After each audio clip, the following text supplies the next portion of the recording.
Good evening, race fans, and welcome back to round 5 of the All-American ARCA Series. Today, we're at the Powder Coat Plus 200 at the virtual Kentucky Motor Speedway. As right now, single car qualifying is underway as we get our competitors out on track for the very first time here today. As always, on behalf of the All-American ARCA Series as well as Team Goon Squad Broadcasting, thank you all so much for tuning in. My name is James Eves, bringing the action 1080p 60 frames a second as we send our drivers out on track here today. Right now, it's Ron White sitting on top of pole in the number 27 machine. Let's see if we can get live time pulled up on the left-hand side of your screen. There we go. As drivers will have 2 timed laps to try and make something happen here today. Going to be interesting. Now, a race night that was originally planned for New Smyrna was switched to the Legacy Kentucky here today. So along with the track change, a few rule updates as well for these drivers. That's going to be enforcing a little bit cleaner driving. Maybe get rid of the eye-pacing events we've seen in the past. So it'll be something to keep a close eye on, as these drivers will have a lot more to lose with the new penalty point system. As Ron White, number 27 machine, still holds on to pole with a 32.22. Silvers slots into second with a 32.29.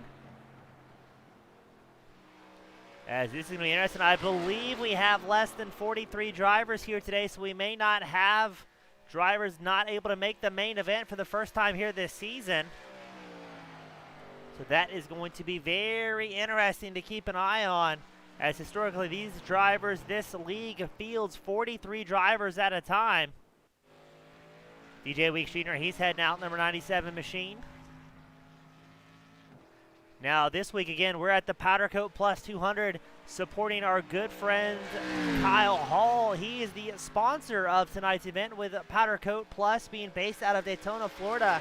This is the first ever race that Kyle Hall will be missing with All-American ARCA, as he is currently on the road traveling here today. So hopefully Hall will get back to us safe and sound, so we can see that number 87 machine flying around the track once more. Now in the bottom center of your screen, you see system test, system test. That is coming directly from race control Joseph Penn, who has his own separate booth here today. He'll be the guy keeping all the drivers in line and making sure there's no shenanigans happening out on track, or at least shenanigans within reason. As the league continues to grow, everybody's focusing hard on improving the racing quality of all our drivers. As we do have the poll up in the YouTube chat, let us know on the over-under 9 cautions here today. So far, 86% of our viewers are saying over, with about 14% saying under. As DJ Weeks clicks off his first timed lap with a 33.2. Let's see what he can do on the flying lap. Looks like 39 drivers, no, 40 drivers made their way out here today, as we still wait on Regan Ford, Ryan Zippel, and Dylan Smock to put down their qualifying times. As it is going to be 134 laps, 200 miles, or a 2-hour time limit, whichever of those conditions are met first here at Kentucky. As let's see what Weeks does, hugging that inside line. He will qualify 5th with a 32.33. Our good friend Kyle Hall is in the chat as well. Hopefully not broadcasting and driving, or viewing and driving. As we're going to get ready to take it to the main grid here today, as we did not have over 43 drivers, so we're going to be able to get everybody out to the main event early on.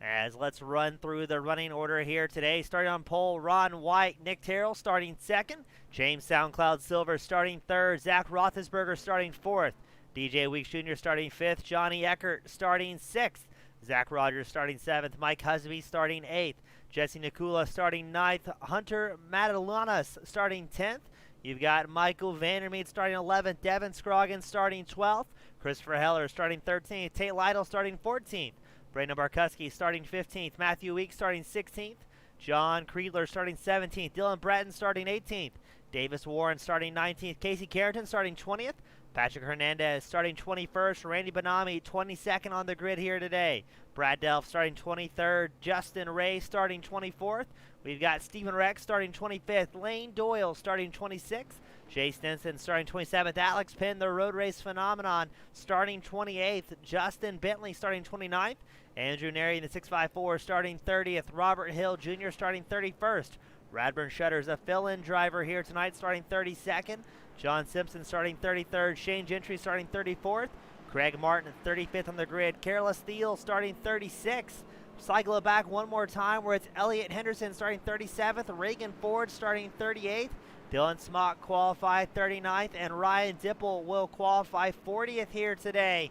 Out of the 40 drivers racing in competition, it's going to be Nick Terrell, Ron White on the front row. I believe this may be the highest either driver has qualified so far this season. And as we get ready for the pace car to come around and dive in to get this party started, thank you so much to all of our fans and friends from across the world tuning in here today. All the drivers appreciate it, the league admins appreciate it, and most importantly, the drivers out on track appreciate you. If they don't have the broadcast going live on a separate screen or phone, they always watch it back afterwards, and they notice who's cheering you on out here today. So thank you to you guys. Without you fans at home, we wouldn't have much of a show. The pace truck comes in. Let's see what White and Terrell can do on the front row. We got Deanna Piano. She's cheering on the number 70 machine. I believe that's Davis Warren. Yes, it is. Pace car comes in. White gets a great launch. Silver's in tow. Nick Terrell, number 81 Doritos machine, is going to try and find a way through here. Dylan Smock starting from pit road here today, number 60 machine. He will rejoin the surface and get right in the mix of it. As it looks already like we have a battle for the lead as SoundCloud Silver's number 17 machine was looking to the inside line of Ron White. Not quite able to make it stick here. So let's see what's going to happen here today at Kentucky.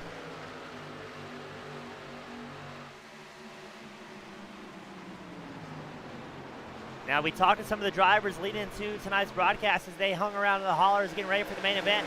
Fuel window's going to be around 50 to 55 laps for these competitors. So if we can get that unicorn green flag run and actually get some pit strategy involved, that could really shake things up here at Kentucky. Ron White still comfortably out front. Nick Terrell close in tow. Silver's third. Roethlisberger fourth. DJ Weeks Jr. fifth. Right now the top six running order is exactly how they started this race. But we're about to see some 2 and 3 wide action shaking up. But I believe that's going to be DJ Weeks Jr. and the number 23 of Zach Roethlisberger. Roethlisberger trying to catch up to Silvers in the number 17 machine. He's going to look to the inside line. Silvers is going to hold that middle groove. As up front, Nick Terrell starting to look for a way around Ron White. Terrell with the fast lap of the race, a 32.68 early on into this event. These drivers will have about 10 to 15 hard laps to really click off some record-breaking times here before the tire wear starts to become a factor. The pace will start to drop off, and once the cars really tighten up, it's going to be a little bit tougher to make those big moves that some of the guys are trying. As now your race leader, Ron White, clicks off the fastest lap of the race with a 32.66. Hunter Matalanis may have had a problem as he's falling down the running order coming down pit road in the number 35 machine. I'm wondering if that may have been some form of penalty. We got our good friend Philip Penn join in tonight, cheering on both his son Alex Penn as well as race control Joseph Penn, hoping both of those guys have a smooth and painless night. As he's asking, how many tires are these guys going to have here today? They will have 3 sets of tires behind pit wall, and we get confirmation from Joseph Penn, our acting race control. The number 35 machine will receive a drive-through for a lane change before the start-finish line. What that means in layman's terms is you must absolutely hold your lane before you cross the start-finish line. You're not allowed to deviate from that line. And if race control catches you, you'll be sent down pit road to think about your life choices and get back out there.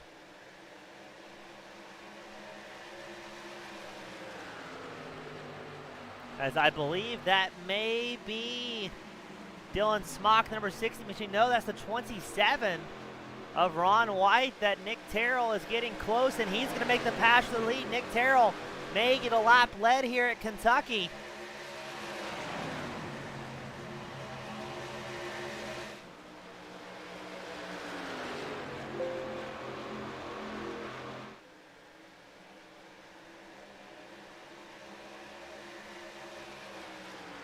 Now this is going to be Terrell's first laps led of the season. His current highest finishing position was a 13th at Dover just a couple of short weeks ago. So good to see the number 81 machine of Nick Terrell coming out strong and putting the power down. We're going to cycle back to Jesse Nakula. He's trying to get around Zach Roethlisberger, the number 23 machine. Nakula on the outside line, Roethlisberger on the inside line. Roethlisberger very easy to spot with the pink wheels and the all black number 23 machine here today.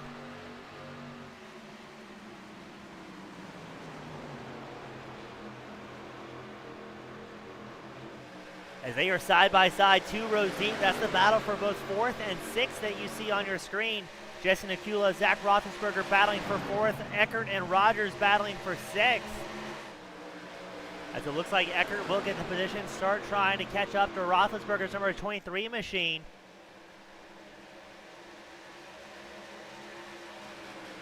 As I'm going to be keeping an eye on the lap times up here in live time and scoring to see when these guys may start falling off the pace as tire wear becomes a factor. Other notable battles out on track. You've got Michael Vandermeer trying to get around Brandon Barkuski in the number 25 machine. This will be the battle for 10th. All these drivers out here trying to score some big points for both themselves and the team, whatever teams they may be representing here for the All-American ARCA Series. As right now, the points battle still pretty close. It's jumping Johnny Eckert out in front, and he is going to be 27 points ahead of Tate Lytle and about 38 points ahead of DJ Weeks Jr. Right now, Eckert is 6th on track. Tate Lytle is 12th. And DJ Weeks Jr. is running 9th out here on the course. We got our good friend Jeremy Barber tuned in tonight saying go fast, don't crash. Always good seeing him out here. Mike Husby is in the number 93 machine tonight. I'm wondering if he is a fill-in driver. I want to say possibly for Wester Green, who is normally the pilot of that number 93 machine. Few different fill-in drivers here today. I believe Husby may be a fill-in driver. I know Jesse Rathburn, a fill-in driver here tonight.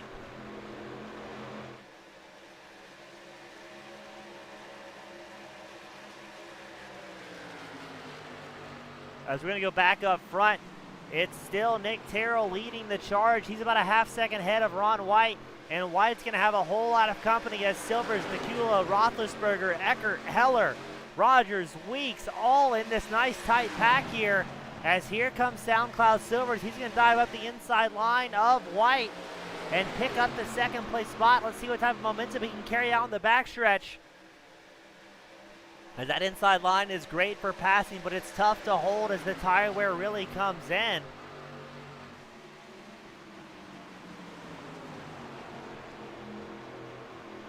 As White will lose another spot, number 48 machine, Jesse Nakula. Nakula is up 6 spots so far here today from where he started.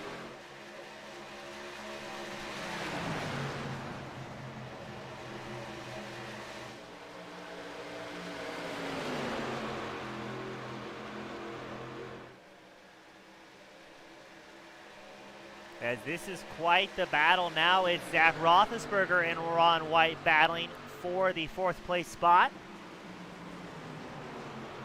It appears drivers may be a little bit more cautious here after the recent rule changes. As the last 2 weeks, these drivers had quite a rough go. But look at this, we got a battle for the lead as here comes Silvers up the inside of Terrell. Terrell looks like he will yield the position, staying on that middle groove, not trying to eat up tires too early in the run, possibly banking on a green flag run. As historically, haven't had a lot of long runs so far this season. It's been a bit of a rough go for the drivers.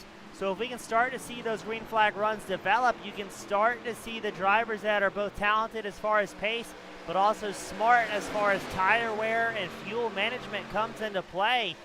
As we may be going side by side for the battle for second as Jesse Nakula, he's going to slide up the inside of Nick Terrell. And Silvers will hold on to the lead here for a little while longer. He's got to be happy. Silvers being happy. The longer the drivers are going side by side, battling for second through fifth, as you see on screen, that will allow him a bit of breathing room and ample opportunity to try and stretch the legs of the number 17 machine, who is up 2 spots from where he started. And most importantly, maybe just avoid any carnage that may be going on behind him later on in the run.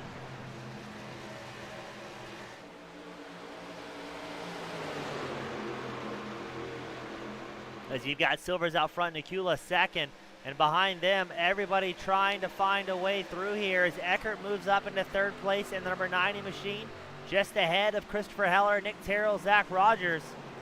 As I believe this may be the portion of the fuel run where you see drivers start to ease that pace back as tire wear becomes a factor. His last time by, your race leader Silvers clicked off a 33.59. His fastest lap of the race was a 32.75. So tire wear starting to become a factor for these drivers as they are not quite halfway through the fuel run. If we can get that green flag run, I'm going to be very curious to see who's been working on tire management. As here comes Nakula, he's going to look to the inside line of Silver. Silver shuts the door, your race leader. And while they're battling, that's allowing jumping Johnny Eckert in the number 90 machine. He's going to take a look on the inside line, see if he can pick up a spot from Nakula going into turn 3.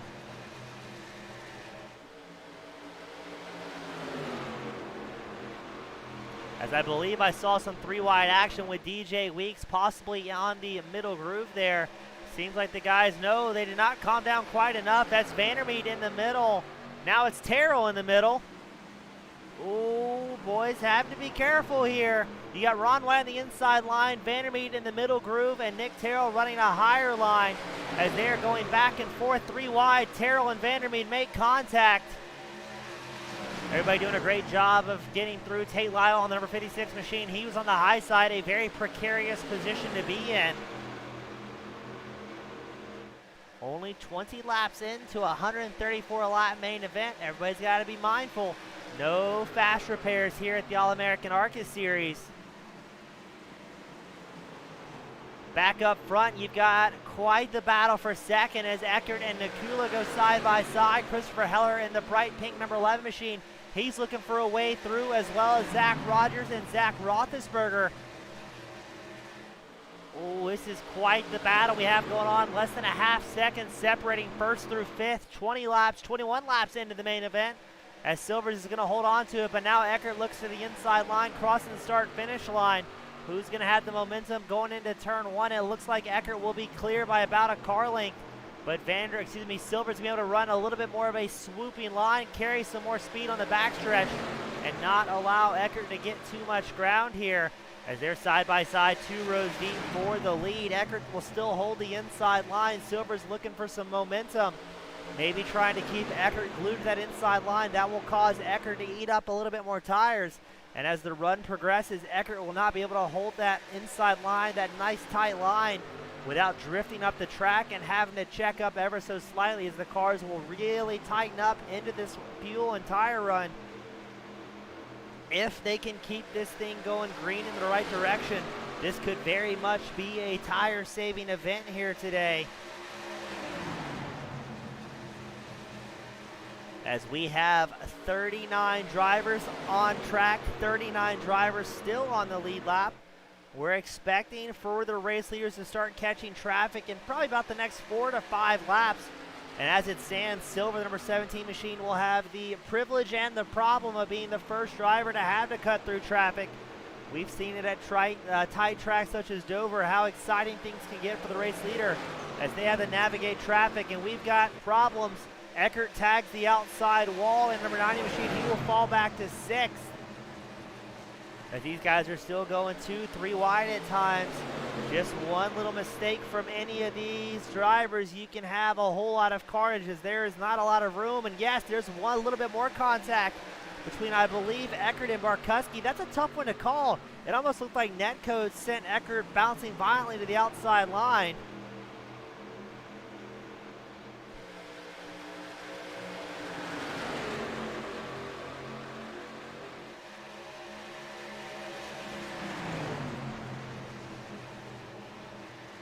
we're going to take the camera back up front to Christopher Heller, who's now in second. Silver's still out front and first. Jesse Nakula rounds out our top three. Now Heller, number 11, he's up 11 spots here early into the main event. But I'm curious to see if he was putting down hot laps for that duration of the run and how that may affect the number 11 machine towards the end of this tire run. As again, we're expecting the fuel window to open up around lap 50 to 55 is what we heard from the drivers. And Will Silvers, who's come a long way as a driver in the past 6 months, maybe score some more laps led here.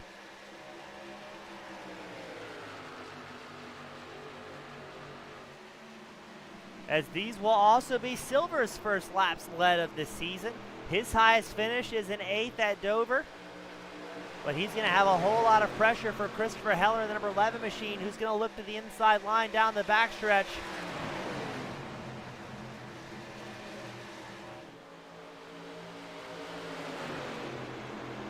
Again, it is extremely important for our fans at home to note, whenever these guys go side by side up front, that is going to allow the likes of Zach Rogers in third, or Nakula, Weeks, Barkuski, Eckert, Roethlisberger, Lytle, a bunch of fast drivers in the top 10 to close that gap. And instead of it being a 2-car battle for the lead, you may be quickly find yourself in a 5 or 6-car battle.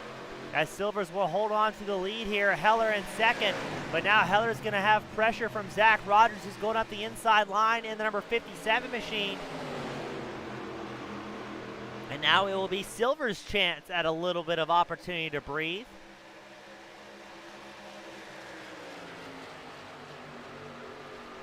A lot of heavy hitters inside the top 10 here at Kentucky for the Powder Coat Plus 200. And a lot of drivers in this mix are looking for their first win of the season, if not a podium finish. But right now, Heller and Silvers both looking to get some more laps led as Heller goes to the inside line, the bright pink number 11. He's got Silvers in the black and gold number 17 machine running that mid to high groove. How is tire wear playing a factor, as they are already about 1.5 seconds off their fastest laps of the race? Heller will get a lap led here at Kentucky. And now Silvers will feel the heat from Zach Rogers, the number 57 machine.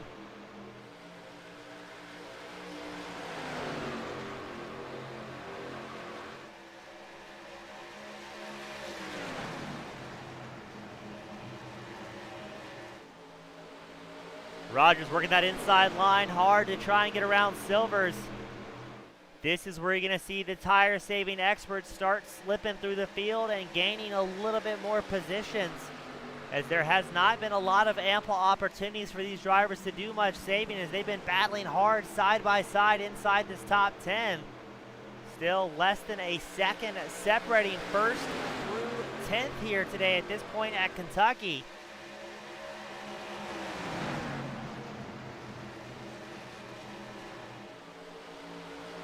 Christopher Heller putting about a 6/10 gap over SoundCloud Silvers, the number 17 machine, who's absolutely got his hands full with just a massive pack of drivers right behind him looking for that podium spot or possibly that first place spot. As now Heller will have the clean air to put down some hot laps, continue stretching that gap over Silvers. Heller's last time by was about 0.2 faster than Silvers. As Silvers is going to be having to drive, as here comes Zach Rogers on the inside line. We've got our friend Banana tune in. He's cheering on Cornerstone Motorsports.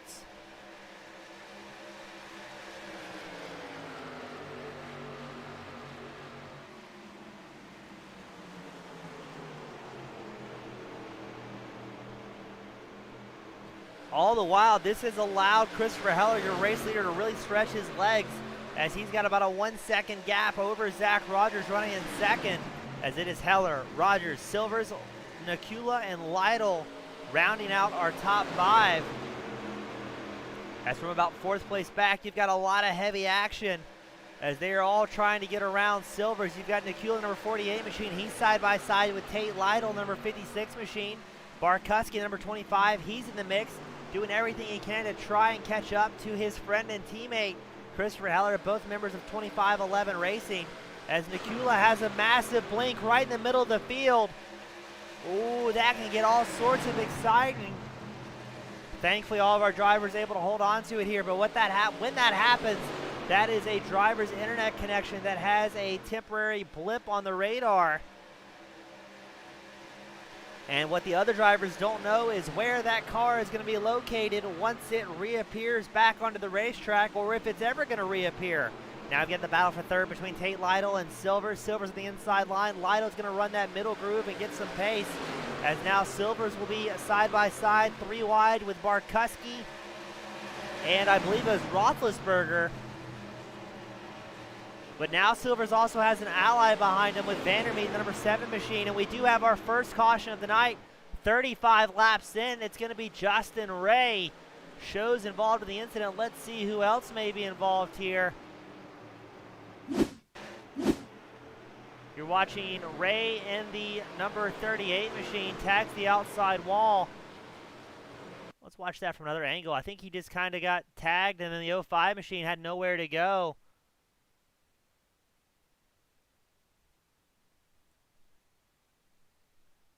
Try and get a better angle for our viewers at home. So watch Ray in the 38 machine on the high line, just tags the wall. The 05 and the 18 get into him with nowhere to go. The 05 thankfully keeps it off the wall. Stenson's going to take heavy damage, number 18 machine, and just lawn darts it on the inside wall. I'm not quite sure who the 05 is, as we're trying to get a look on live timing to see who may be running that, as the entirety of the field comes down pit road for our first stop of the night. Not sure who the 05 is here today. I believe that could have been Robert Hill Jr. Yes, it was. Involved in that incident, just nowhere to go, and unfortunately gets tagged hard in the 05 machine. He'll have a little bit of damage on the hood of that machine to get repaired. As let's see how things shake up coming out of pit lane, as that will be our first caution of the night. Robert Hill Jr. joining us in the broadcast during his pit stop.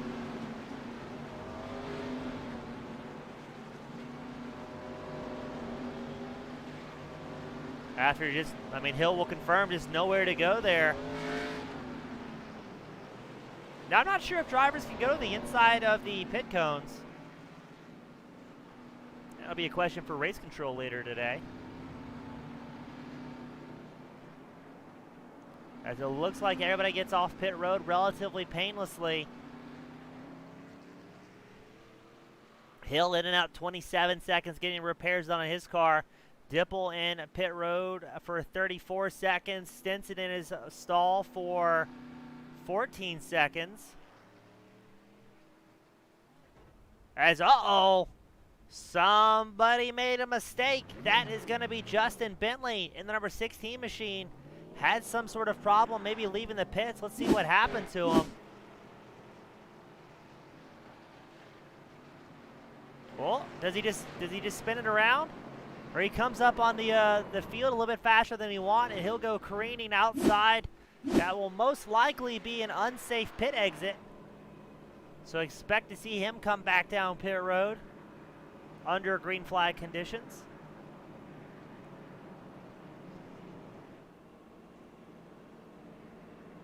But we made it 30 some odd laps before the first caution came out. I'd say that's a relatively good start to the night. As on the front row, it's going to be Christopher Heller, Zach Rogers, Silvers and Lytle, your second row, Barkuski and Roethlisberger, your third row. But now we've got the field stacked up together. Everybody's on the same tire strategy. Race control deeming the lap 35 crash rule as a racing incident subject to review after the race, giving drivers the ample opportunity to file a protest if they feel that the need is there.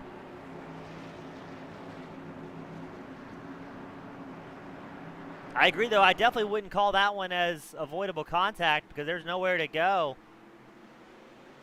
Pace car is in. It's Heller and Rogers on the front row. Silver's going to try and make something happen quickly here, see if he can fend off that inside line against Zach Rogers, the number 57 machine, diving into turn one. There's a lot of fast guys up here in the mix. You've got Heller, Silvers, Rogers, Lytle all here today. As Silvers is going to get swallowed up by both Rogers, and it looked like Lytle was going to make it 3 wide. We've already got a crash towards the back. I believe that's going to be a lot of people. Doyle and Hernandez involved in that one, as well as Creedler showing. Cautions breed cautions, so that will be our second caution of the night. As you're watching Lane Doyle, the number 32 machine, let's see what happens. He just gets loose all by his lonesome. And then they start crashing behind him as well. Not sure what happened to Hernandez and Creedler. Maybe they started checking up to avoid the number 32 machine. As we're watching Hernandez. No, Hernandez does the exact same thing. Gets loose, the number 99 of John Creedler, nowhere to go. Gets in the back of Hernandez. And that will bring out the second caution of the night back to back. But that's the problem when you have that long green flag run of 30 some odd laps.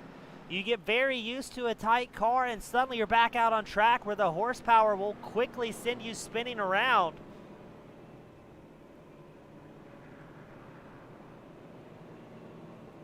As we're going to watch that one once more from Creedler's point of view. So Hernandez loses the back end. Creedler gets on the brakes. And unfortunately, just nowhere to go. Absolutely demolishes the number 19 machine. Slides down the track backwards, so you get a great perspective of who's all involved in that one. You will not get that camera angle on Fox Sports, my friends, as he will wait for the field to get pointed in the right direction.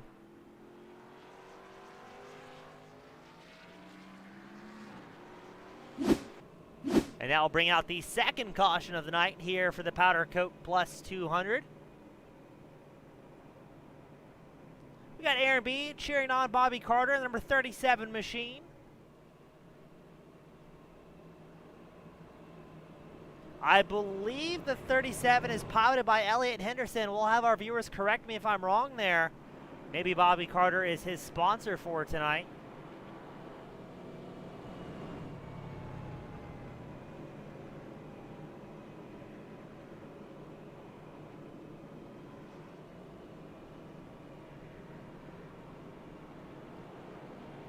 As it'll once again be Heller and Rogers on the front row. Silvers and Lytle's your second row. Barkuski and Vandermeer your third row.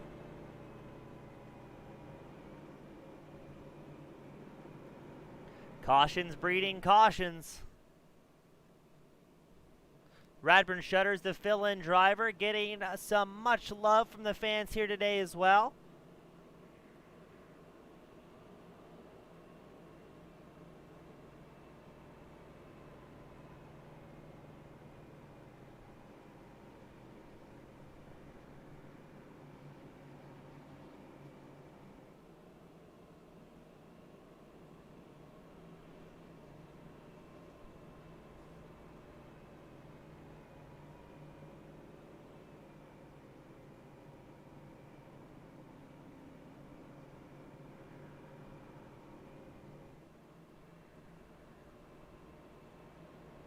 As I don't believe anybody's going to come down pit road unless they were involved in an incident here.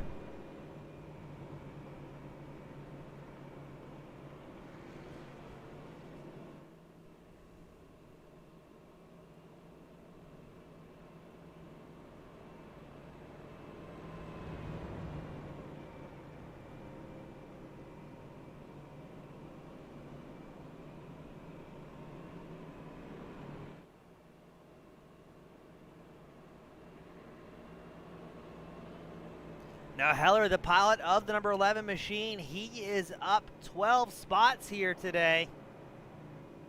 Representing 2511 Racing very well in that bright pink Monster Energy backed machine. Let's see if we can hope. We got D West joining us in the chat as well from the fan area, confirming that the number 93 piloted by Husby tonight was a fill-in driver. We weren't quite sure on that earlier, but good to see the car owner of the number 93 machine tune in, supporting his drivers out on track.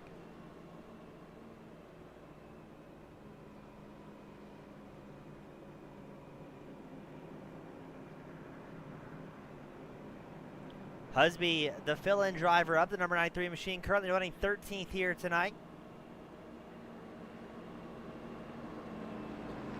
Number 32 received an EOL for self-spin, causing the yellow. Number 99 also receiving an EOL for ARCA braking. So Hernandez did not get called for his self-spin.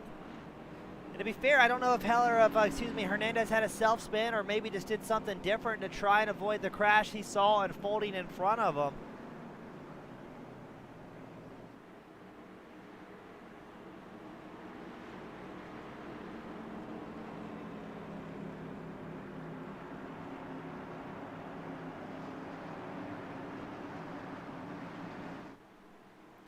We got Jason asking, how many cautions are we in so far? Only 2 43 laps in, but it's still a long way to go. Heller once again with a great launch. Now you've got Silvers and Rogers. They're going to go side by side into turn 1. Tate Lytle also looking for a way through here in the number 56 machine. Silvers on the inside line. Rogers in that middle groove as they get very close. No contact, trying to give each other as much room as they possibly can. Lytle also going to try and squeeze up around that outside line, see if he can get some time over Silvers. But again, the drivers are coming out with a relatively fresh set of tires after getting used to a very tight race car, as it looked like Lytle and Silvers almost got into each other there. Now Barkowski, number 25 machine, he's going to look for a way through.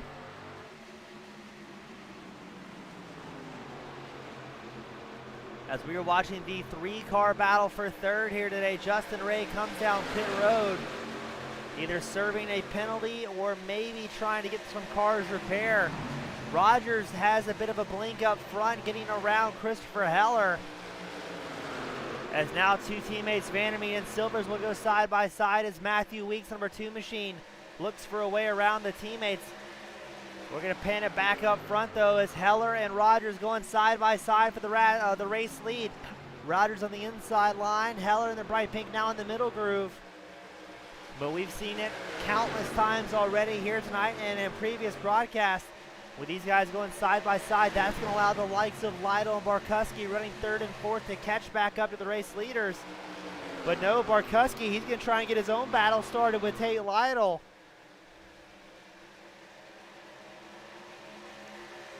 Now these guys should be able to make it to around lap 90 on fuel before they must come in again, barring any cautions.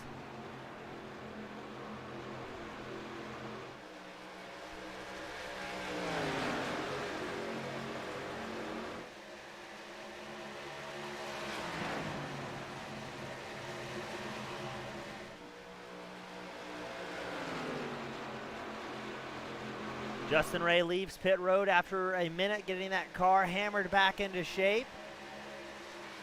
Heller able to hold on to the race lead. He's now got about 1/4 of a second over Zach Rogers, as Rogers has Barkowski and Lytle quickly approaching him.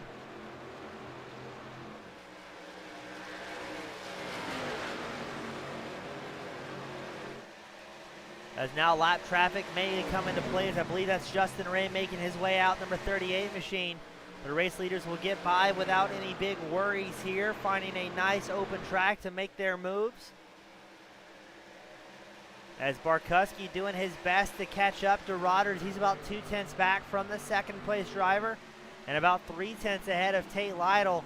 Now all of the top 10 drivers here today, save Mike Husby, who is a fill-in driver, have a lot of experience running up front here at the All-American ARCA Series. So glad to see some good racing happening out on track. Maybe those new rules coming into effect have helped calm things down ever so slightly.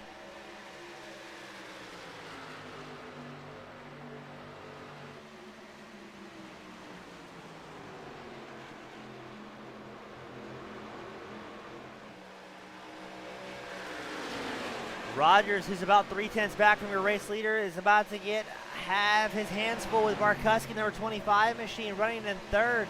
Now I'm curious to see if Barkowski's going to try and make any moves here, or maybe follow along with Rogers and try and get some breathing room and some distance ahead of Tate Lytle. Because with the experience these drivers have, they know they do not want the rest of the field to catch up and interject themselves in a race up front, as it's much easier to race 1 or 2 cars than it is about a dozen.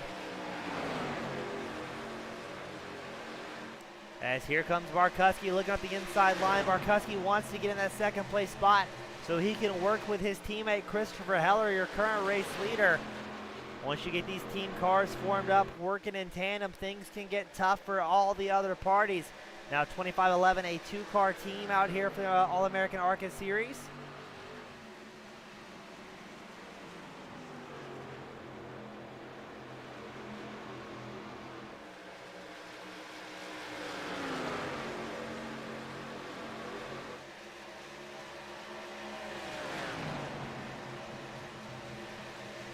As we're trying to check, no, I stand corrected, 2511 Racing that I thought was just Barkuski and Heller.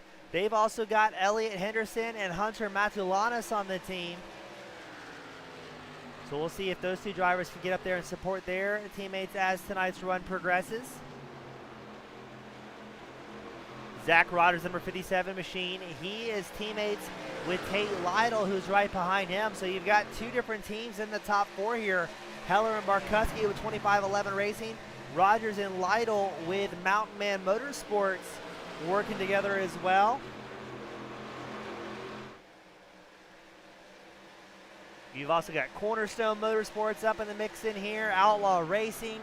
A lot of the usual suspects working together and doing a great job here.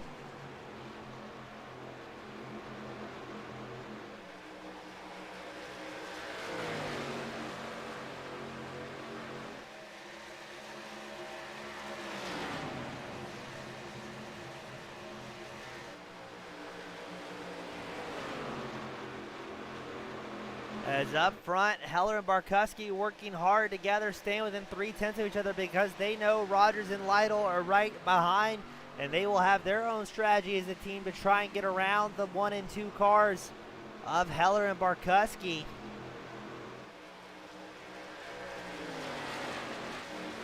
We're going to go a little bit further back in the field where Ron White is going to be in quite a battle with Elliot Henderson and Hunter Matulanis. This is the battle for 14th amongst 3 cars, and you can see ahead of them how action-packed things are with Jesse Nakula, Brad Delph, Mike Husby, Jumpin' Johnny Eckert, all battling for that top 10 spot. Husby going all the way down the inside line, Nakula right in tow. They're trying to work together to get around Brad Delph and number 14 machine.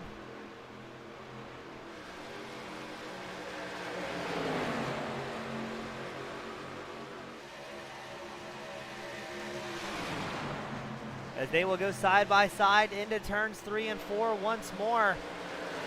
Husby trying to find a way through here. Currently 12th on track. He's down 4 spots, from where he started. But the guys have got to be careful. This is the point in the run where the tires will start to tighten up, and this is where we see the mid-pack madness usually unfold here every Friday night.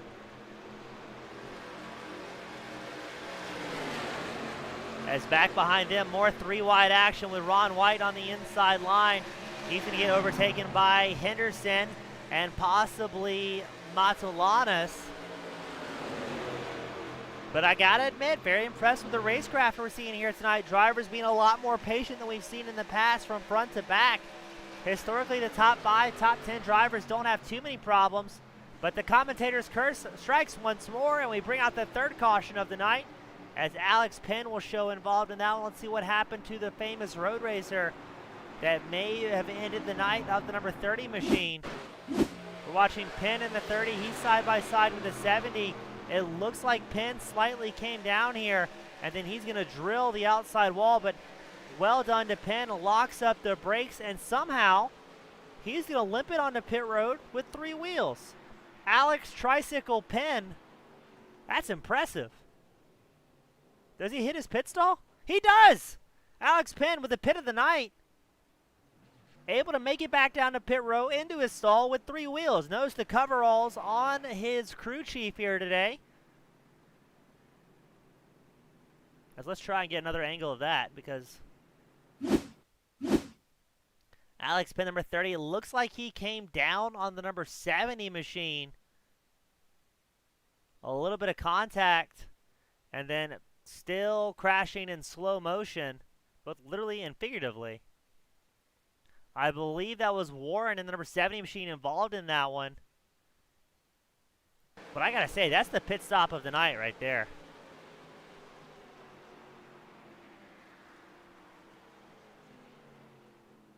We're gonna watch that one more time. Still trying to decide, or if that's a racing incident. Both drivers kind of converging. And unfortunately, Penn not coming out the victor on that on-track scuffle. But the fact that he's able to limp it back to pit road and get that thing repaired, extremely impressive. As Jeremy Barber correctly says, the wheel's all sorts of messed up. I'd say that's a fair assessment. Let's go point the camera back at Penn and see if that wheel's still floating in the air. Yes, it is. Try and get a tighter angle for you. Look at that! It's space magic out of the number 30 machine. That wheel is still cruising at about 80 miles an hour. I wonder. No, it doesn't quite get it in that viewpoint. There we go. Tonight's replay sponsored by Goodyear, Goodyear, Goodyear, Goodyear. Can't say we've seen that one before.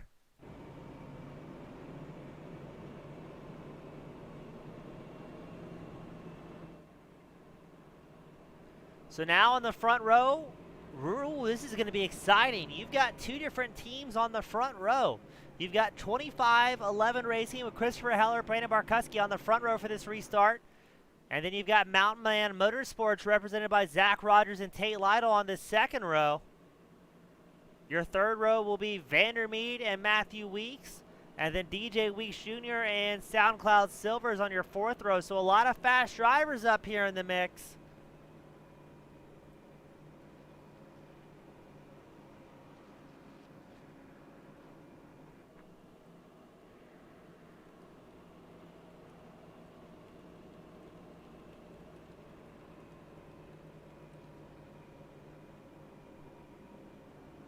As that will be deemed an EOL for causing the crash under yellow, so race control deeming the number 70 machine at fault for that incident.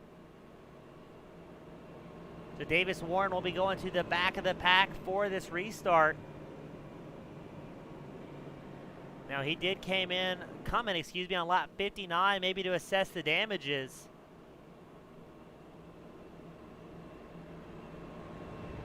As we are almost to the halfway mark of tonight's event. Now, most of the field opting to stay out here.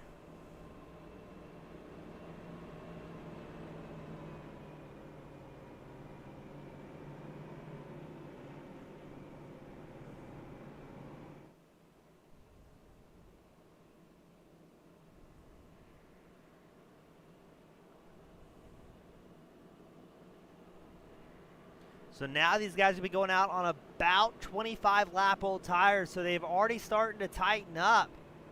So they will not have the ability to make those mad dashes on the restart as they have in the past. But the good news is you may see a couple of less self-spins on the restart as the drivers won't be able to put down as much horsepower immediately.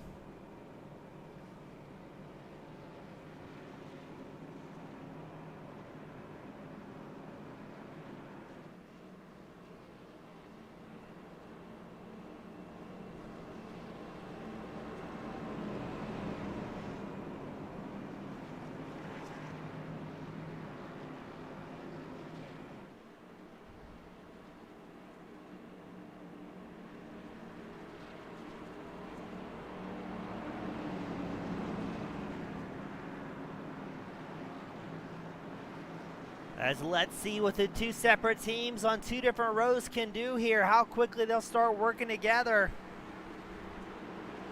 Or is it going to be every man for himself, almost at the halfway mark of the Powder Coat Plus 200?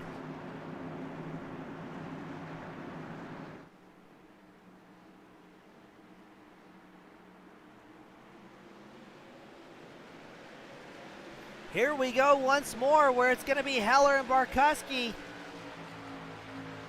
Look like able to get formed up. Rogers may be taking a peek at that inside line going into one. But Barkuski will shut the door on the number 57 machine, allowing his teammate Heller to stretch his legs and quickly get about a half-second lead going down the backstretch. But here comes Vandermeer, number 7 machine. He's going to look to the inside line as well, seeing if he can get around Tate Lytle as well as Matthew Weeks taking a peek. And we're going to take it 3 wide through 3 and 4. It's Vandermeer on the inside line, Weeks in the middle, and Tate Lytle up high. Everybody able to get through there smoothly, getting back into double file, crossing the start-finish line. As we're watching Vandermeer, the number 7 machine, we know he's got quick, short run speed, but how will he do on the longer runs that we're starting to see here tonight? Up front, it's still Heller and Barkuski running 1 and 2, Rogers and Lytle running 3 and 4, and they've also got Matthew Weeks, number 2 machine. He's up in the mix. Weeks, I believe, is also a member of Mountain Man Motorsports. Let's get some confirmation on that.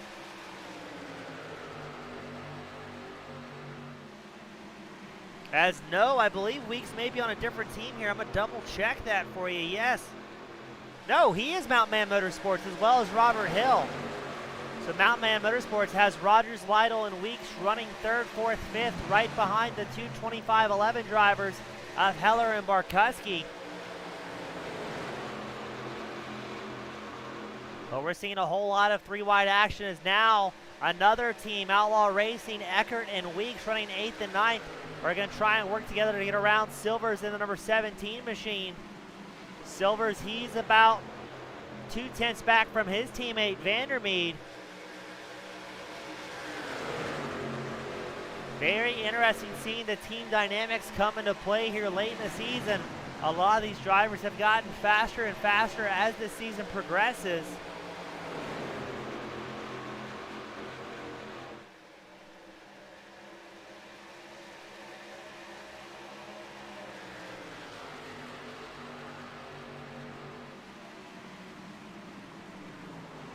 Is that Weeks I see? No, that was further back. Boy, Roethlisberger and Delph getting very close together here in the battle for 10th. Trying to catch up to Weeks and Eckert running 8th and 9th. And up front, we've got some action for 2nd. Zach Rogers, number 57 machine, putting the pressure on Barkuski. And he's going to have a massive blink at the most inopportune time as he's right ahead of 2 teammates. So the last thing that Rogers wants is to have a mechanical, or in this case, a kind of an iRacing software speed bump that could possibly involve himself taking out 2 of his teammates at once. So Lytle and Weeks are going to be very careful here. Lytle's going to make his way around Rogers. Rogers holding the inside line. And now Weeks will also get around the number 57 machine. But they are once again right on the back bumper of Barkuski, number 25 machine. Barkuski about 3/10 back from your race leader and teammate Christopher Heller.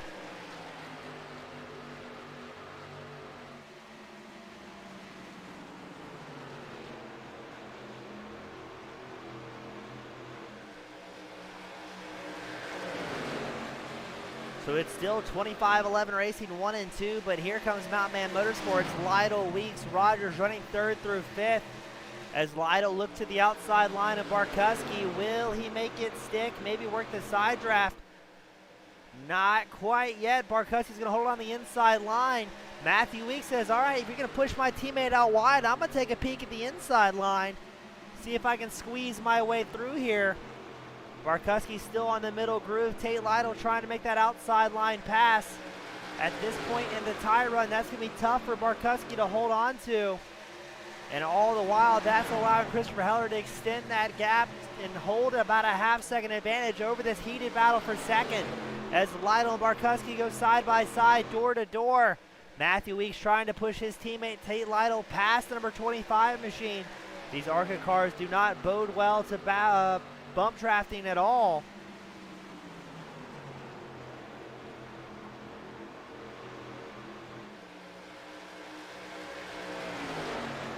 As Weeks trying to get that nose in on Barkuski to see if he can either take the air off number 25 and give Lytle a break, or maybe pick up a position himself. As now it's going to be Weeks and Barkuski going side by side. Barkuski holding on to that middle groove for all it's worth, making Matthew Weeks take the longer way around the racetrack. But Weeks will pick up that 3rd place spot. Alex Penn, number 30 machine, finally leaves pit road after almost 11 minutes of repairs, having to bolt that wheel and suspension back together.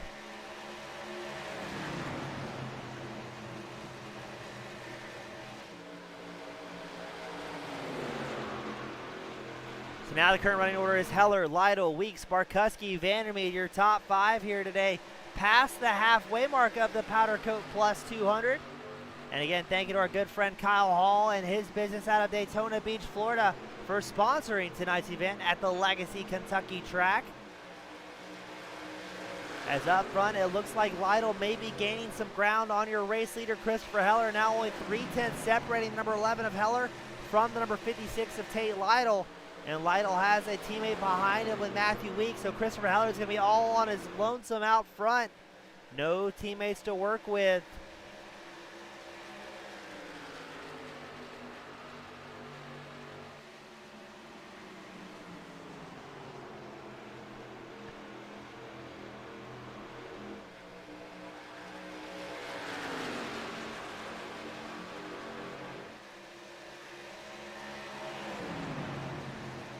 As Lytle's last time by a 33.48 compared to Heller, who had a 33.68. So let's see what it is they cross the line this time by.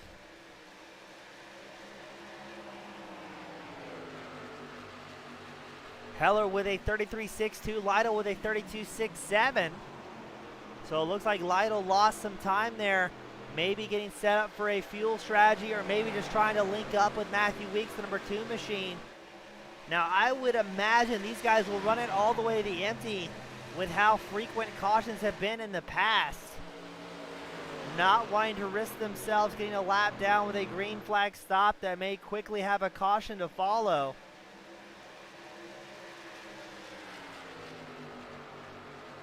As now Lytle and Weeks have linked up, nose to tail.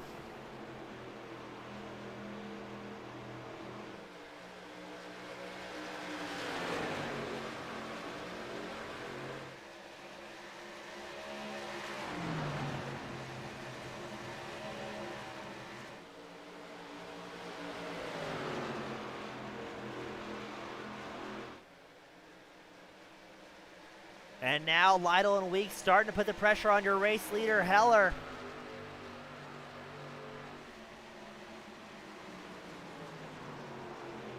Now, if these guys ran green from their last pit stop, that would be an estimated next stop around that lap 91 mark. So with the bit of eye pacing we had, they may be able to stretch that out closer to lap 100 here today. But it is all but guaranteed they will have to take one more stop, as now Weeks looks to the inside line against Lytle. Heller is going to drive defensively, trying to make that number 11 machine 3 cars wide. Lytle will have to back out ever so slightly, but Heller's going to have to choose who he wants to defend against. If he starts running the same line that Lytle does and maybe run number 56 further up the racetrack, that will allow Weeks and the number 2 machine to dive down low, but I think Lytle's going to make a run out of it here going into turns 3 as he's inside just by about a quarter panel going into turn 3, so Tate Lytle will have the line.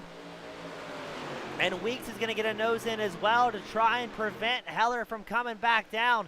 Heller has the preferred line coming out of 3 and 4, allowing him to carry more speed at this point in the tire run, and he will get another lap led here at Kentucky. About 56, 55 laps left to go for our competitors.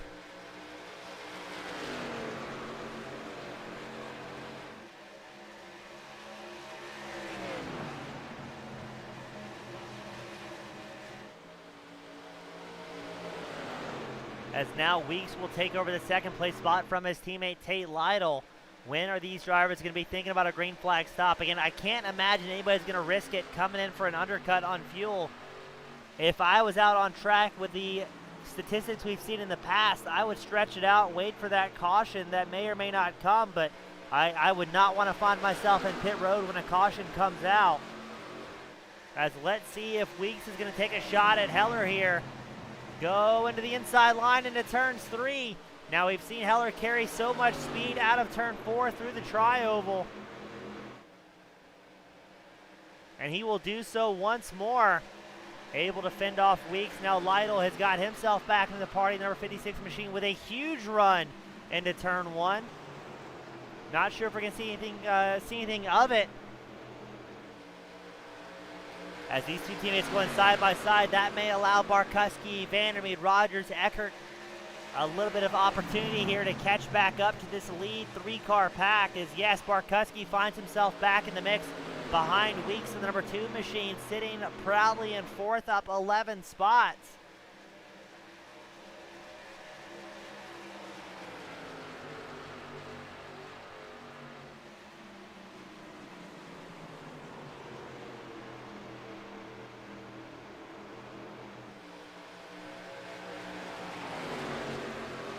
Heller still holding off the 2 teammates of Tate Lytle and Matthew Weeks.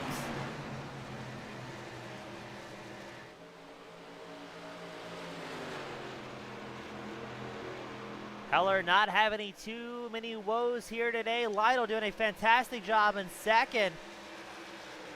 Driving great. One of the drivers that has brought home at least 1 win so far this season.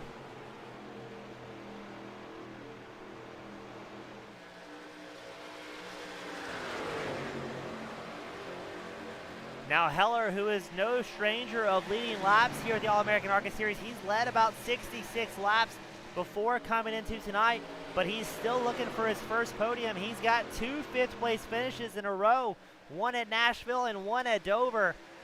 So to possibly be in a position to bring home his first win or even a podium here has got to be huge for the number 11 machine, as he's up 12 spots from where he qualified.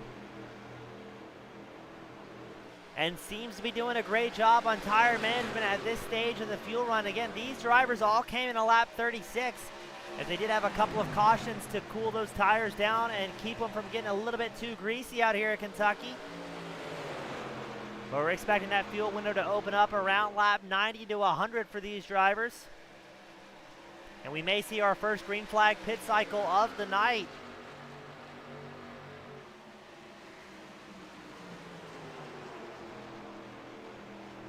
Lytle looking for a way around Heller.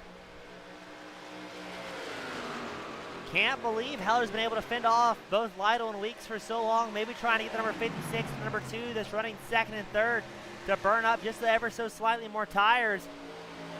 That would be quite the strategy, as we see Heller committed to that middle groove here coming out of 4. It seems that it's been faster, but now Tate Lytle's going to try and make something happen going into turn 1 as they go side by side across the start-finish line. Rex comes in for his first scheduled green flag stop, so we are starting to see the window open for a few of our drivers. And now Tate Lytle will take over the lead from Heller.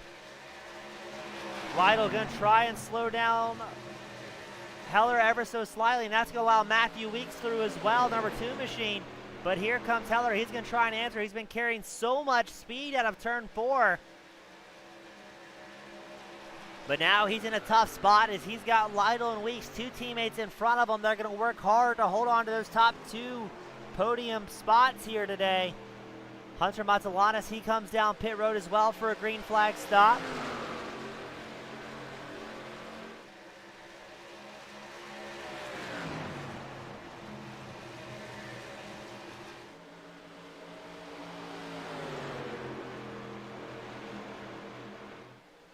As most, if not all, of the field came in on lap 36 for 4 fresh Goodyears and a tank of gas.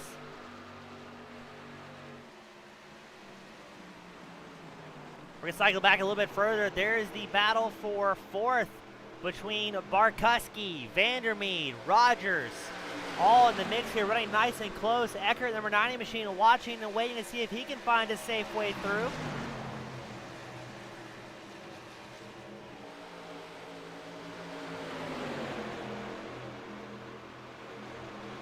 As Barkowski, number 25 machine, currently 4th on track. He's doing whatever it takes to catch up to his teammate Christopher Heller. He's about 9/10 back from the number 11 machine, but wants to get back up there and see if he can help his teammate battle with the 2 Mountain Man Motorsports drivers. But he's going to have his hands full with Rogers, Eckert, and Vandermeed, who are not given an inch here. Eckert has moved up into 6th. Vandermeed now currently 7th on track. We've got our good friend and pro racer Sean Patrick tuned in. He's supporting one of our favorites, Steven Rex, who's out on track. Rex currently 33rd on track, but he is one of the first drivers that went for the green flag stop here today. So he may be looking all right as the cycle continues for these drivers.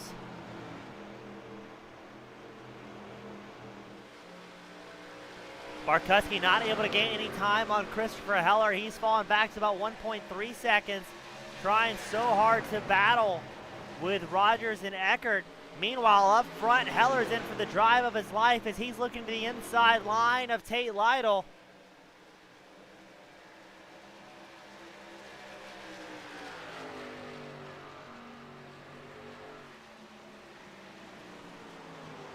As this is a heated battle for the lead between Weeks, Heller, Lytle, three drivers just absolutely going at it.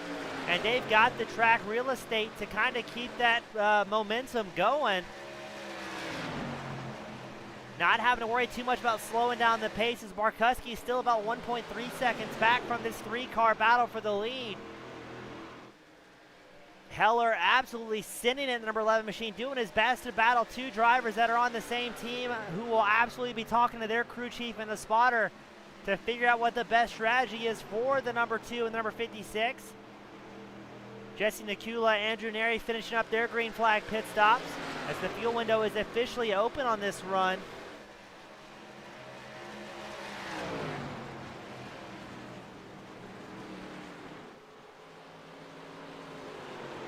And we will have another caution come out to interrupt this run. That is going to really hurt several drivers. I believe Nakula, Doyle, Matalanis, Rex, Neri, Stinson will all be a lap down here. Just not able to make the fuel run.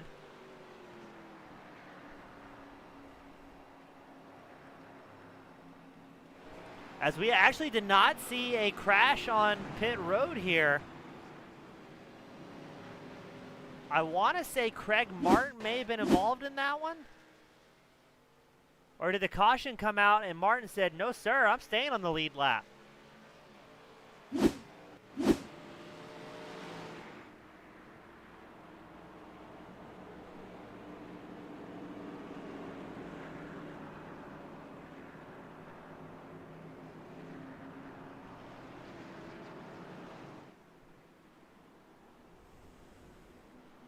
As the entirety of the field will come down pit road. As I believe several drivers will try and get a lap back here.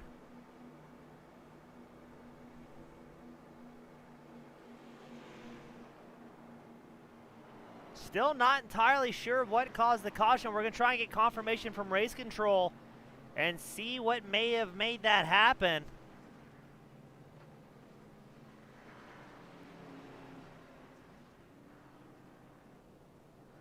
Nakula stays out, maybe getting a lap back, number 48 machine.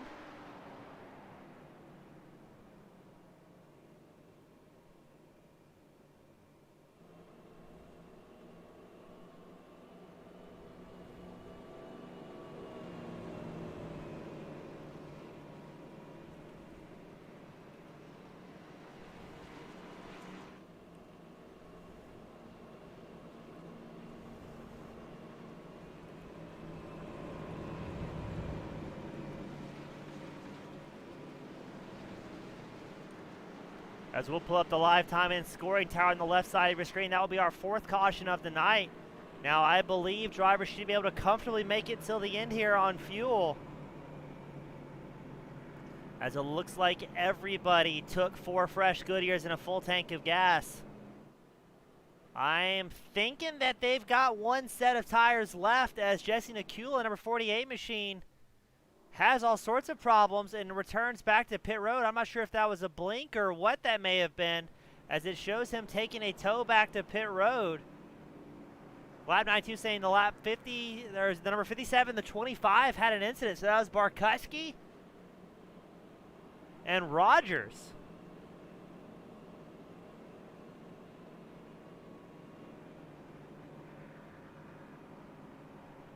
So let's take a look and see what may have happened there. Oh! No idea why that didn't show up on the broadcasting software, but yeah, that's a good reason to waive the caution. Eckert plays it safe in front. Let's see what happens once more. Just not enough room there. It looked like they were hooked before they even made contact, so that's going to be heavy damage for both Rogers and Barkuski.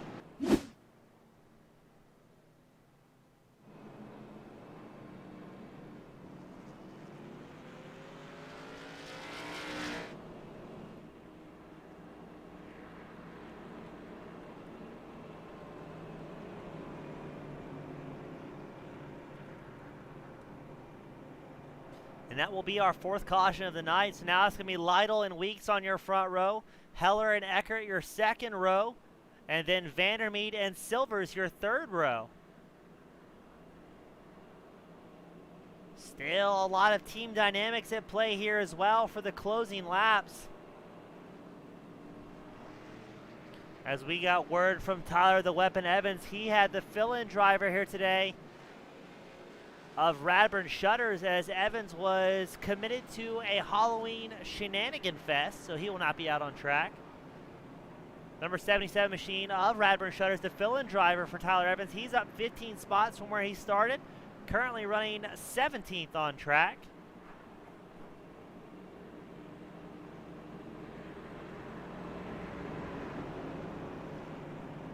As we get them formed back up, hopefully we can go green all the way to the end. I really want to see the tire wear come into play for these guys.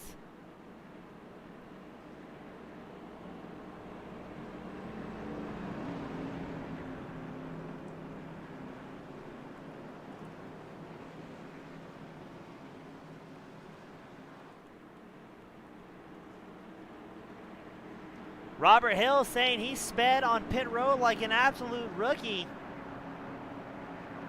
Hill will not be having the night he wanted, as he will be 27th on this restart. Up front, it's still Lytle and Weeks have been battling hard, but keep an eye on Christopher Heller, the number 11 machine, who has absolutely been in the mix here. Some great racing we've seen up front.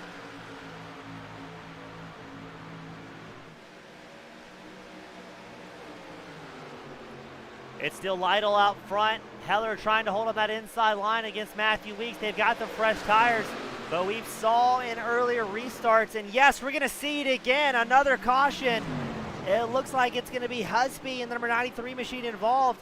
I wonder if that's that telltale loose front end that we've seen before. We're watching number 93 machine, and yep, just too much throttle. Yeets his way around, but thankfully keeps it off the inside wall and almost goes out in traffic. So maybe prematurely lifted the brakes, but that is almost identical to what we saw earlier tonight after our very first caution. These guys get used to going 30, 40, 50 laps on a set of tires, and then next thing you know, you come out with a very loose race car. Randy Benami takes a tow back to pit row. Not sure what happened to the 195 machine. I think Benami just had a disconnect here today and rejoined on pit road, so I hate to see it for the 195 machine, always a fast driver.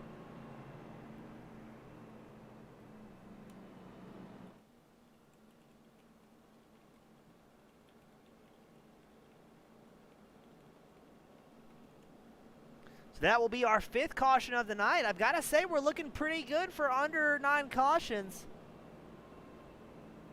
And we might actually finish a race on time here today. I think the new rules really coming into effect, really forcing the drivers to think about what they're doing.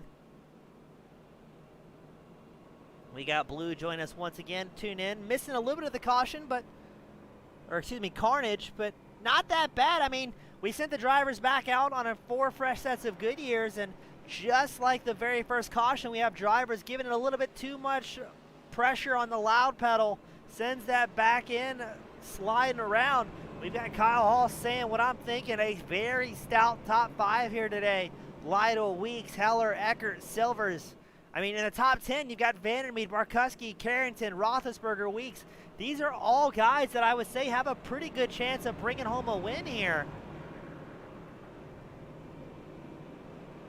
If we can keep it clean and green, this can be spectacular. Still 31 drivers on the lead lap. And your current hard charger will be Elliot Henderson and the number 37 machine. He is up 26 spots so far here today. Currently running 11th on track. So some drivers having a great bit of luck. Some drivers not having the luck they needed. But I broadcasted these guys my second season. We're, I think, 5 rounds in. Yes, 5 rounds in a second season.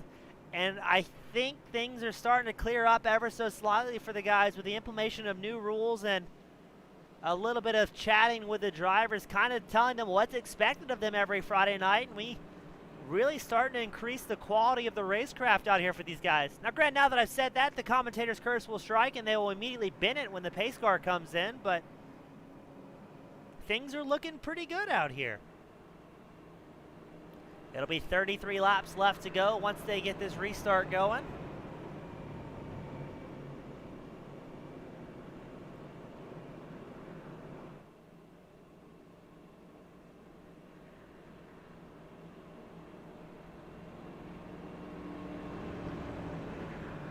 Again, it looks like about 31, 32 drivers on the lead lap here.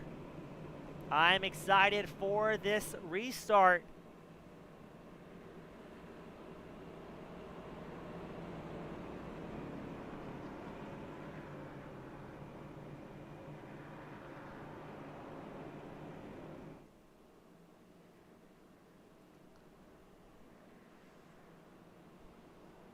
As I believe we have extended the caution, or maybe just getting them formed up properly as race control takes care of their stuff, assigning EOLs for the self-spins.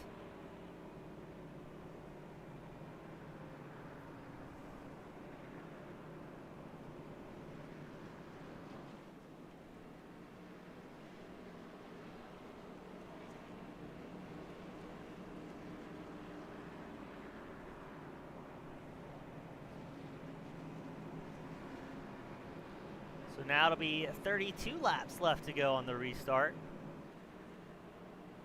And while I have a quick moment, thank you so much to our fans and friends that tuned in here tonight. This has been a great broadcast with a lot of great racing. I hope you're enjoying it as home or across the world as I am, as we've got guys at Halloween parties tune in, friends in Hawaii, friends all across the world tuning in. So thank you all so much. We couldn't do it without you, as our drivers are doing their absolute best to deliver you the racing viewership and entertainment that you deserve.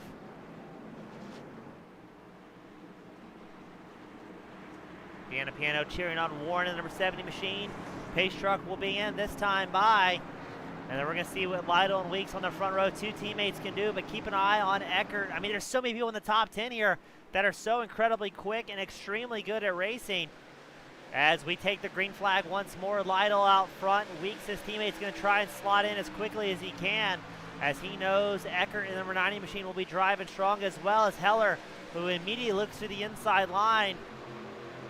He will not quite be able to get around Weeks, and that may allow Eckert to pick up a position running that faster outside groove. But these guys will have about 10 laps. They can really put down some extremely fast lap times, as we see Eckert dive it up the inside line. He's going to go side by side with Weeks. Weeks is going to quickly get on the pedal, and Heller holds on to it, almost getting to the back of Eckert. A great save from both the drivers, and here comes SoundCloud Silvers with his teammate Vandermeer trying to get some spots as well, and another caution flies. Drivers not having the patience they need here today. Let's see what happened. I believe it was Ray, number 38 machine, just gets loose all by himself, gets a light tail tap. And thankfully, there won't be too much damage on that number 38 machine. I'm going to try that one once more. I want to see who that was that maybe got into Justin Ray. It was the number 5. Is that Stephen Rex, perhaps? Wasn't Robert Hill, so yes, it was going to be Stephen Rex. And we're going to go on board with Rex and see what happened. Back that camera angle up ever so slightly. As you're on board with Stephen Rex, number 5 machine, Ray just gets loose. Rex gets off the gas, but just might have barely tail tapped him. But the number 38 machine of Ray, he was going around one way or the other. And that will be our 6th caution of the night. Get dangerously close to that over-under 9 cautions that our YouTube fans are voting on here today. We're going to run a very quick commercial break, but don't go anywhere. We'll be right back with more action here at the All-American ARCA Series Powder Coat Plus 200.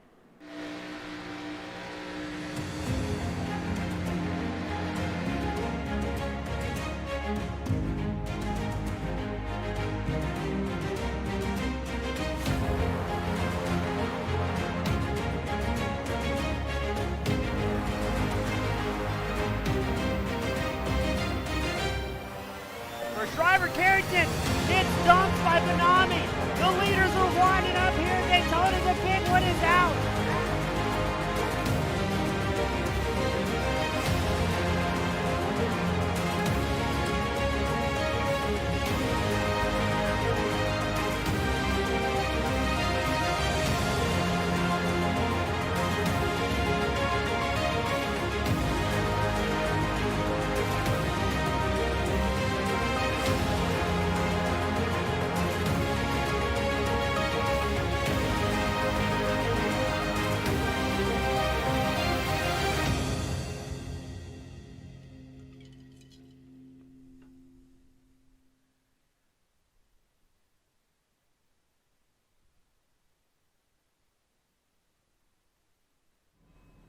And we are back after that quick ad break. As it says, thank you so much to our viewers from across the world that tune in, that check us out on our website, join the Team Goon Squad Discord, or support us on Patreon. We see you guys each and every week and truly and gratefully appreciate you all, and especially our drivers, because without drivers, this would be a whole lot less exciting to broadcast each and every week.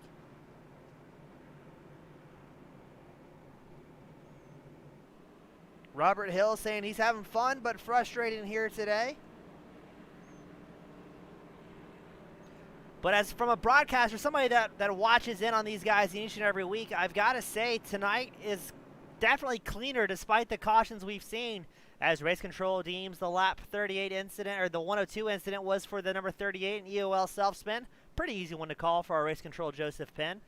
But the incidents I'm seeing here tonight are more of driver mistakes with the tires and less so over-aggression and lack of patience. So from my point of view up here in the booth, I think things are really looking good here tonight. The drivers are showing what they've got. The top 10 have been magnificent in their heated battles, and I still don't know who's going to bring it home here at the end.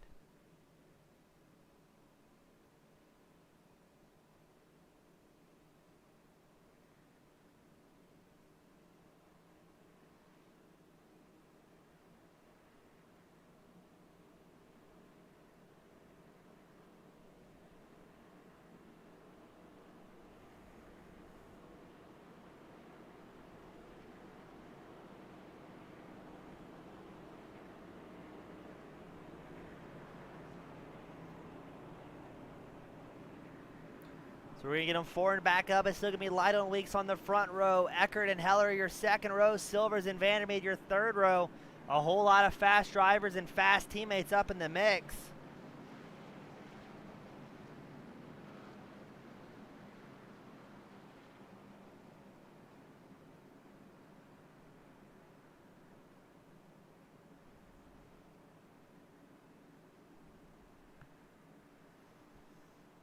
As we'll lead them around the backstretch under eye-pacing conditions once more.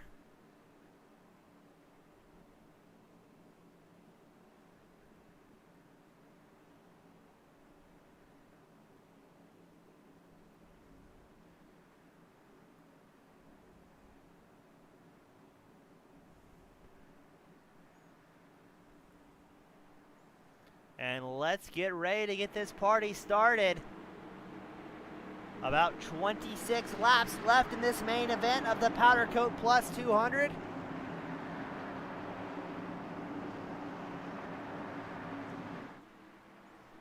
Pace truck is in. Let's see what Lytle and Weeks do on the front row. Lytle gets a great start on the outside line. Weeks on the inside line. And keep an eye on Heller as well as Eckert. Both extremely fast and talented drivers. But now it is Eckert's turn on the inside line. He's trying to quickly get through Matthew Weeks, the number 2 machine, as they go side by side, come out of 2.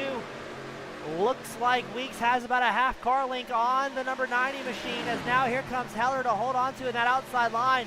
Able to carry just a little bit more momentum through that backstretch, run that middle groove. And we've seen Heller absolutely blast through the field here, come through the tri-oval, as he's been super fast coming out of turn 4 all night. As Eckert and Heller will go side by side for that final podium spot. 26 laps left to go. And this is where you may see patience run out for drivers.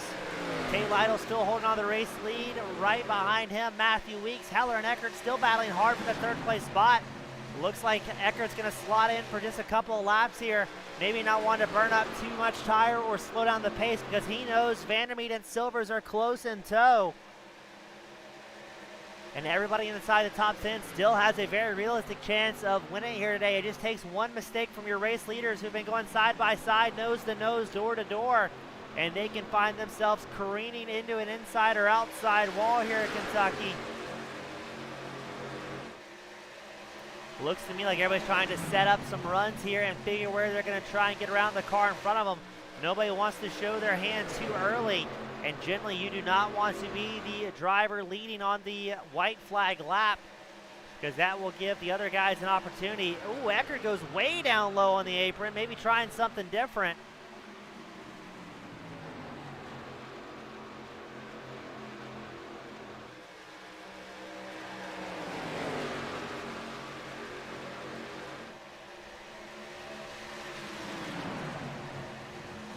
As this battle for the lead still getting exciting. 32 drivers on the lead lap with 24 laps left to go.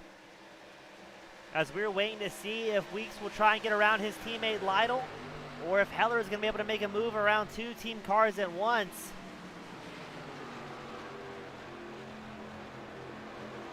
Eckert still very much in the mix as well, running fourth on track in the number 90 machine. Vandermeed running fifth to round out the top five here at Kentucky.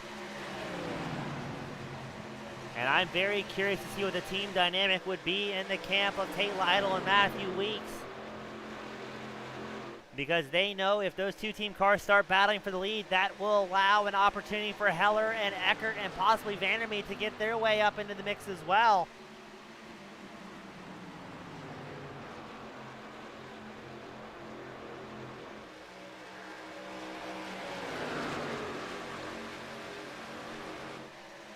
As it looks like Weeks had a bit of a run there, decides not to do anything with it, opting to keep the pace going for both himself and Lytle.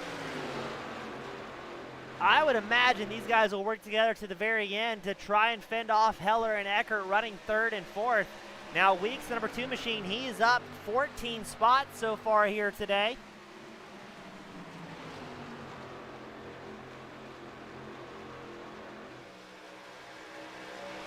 As it looks like Weeks pushed wide coming out of turn 2. That's going to allow Heller the opportunity, or the possible opportunity, to get the inside line going into 3 as the second place battle is getting nice and heated. Heller has Weeks by a nose, but Weeks carries a little bit more momentum out of 4. But now Heller is in a good defensive position on that inside line.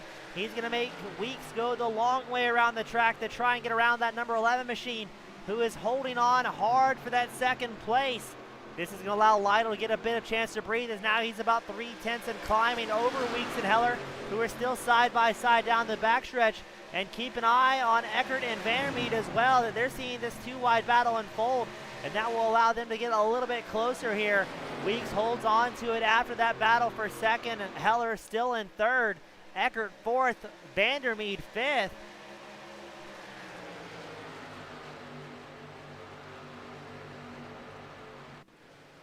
Now Vandermeed currently 6th in points, as somebody has a problem. Oh no, that was Christopher Heller with a massive blink in the number 11 machine. He was gone for 5 or 6 seconds. Eckert had to slow down to avoid running over where he thought the number 11 machine was going to be of Christopher Heller. Vandermeed currently 5th on track, 6th in points. His highest finish was a 4th at Dover and a 5th at Chicagoland. So he's able to stay in the points battle here with consistency alone. But I think that that blink by Heller may have slowed down the run by himself, Eckert, and Vandermeed. And that may allow Lytle and Weeks to get some more breathing room here, as it's going to be tough to make up any large chunks of time with how worn the tires are, as pretty much everybody out on track came in on lap 93. So everybody on the same tire and fuel strategy, everybody able to make it till the end. Now, if we do have a caution before we have about 15 or 10 laps left to go, I'm fairly sure a lot of these drivers have one more set of tires left behind the wall, and then you will see a mad dash sprint. Now, Matthew Weeks in second. He's behind his teammate Tate Lytle by about 0.3 of a second. I'm still not positive you're going to see Weeks maybe battle for the lead here. not wanting to risk to collect both team cars at once, as Lytle and Weeks have about a half-second advantage over Christopher Heller, who's going to have to really work his way back here. Further back in the field, you've got Ron White and Davis Warren going side by side. This is the battle for 13th on screen. Great racing all across the track here at Kentucky. Nick Terrell, number 81 machine, is just kind of watching this battle unfold, trying to keep his nose clean after having a bit of a rough night himself.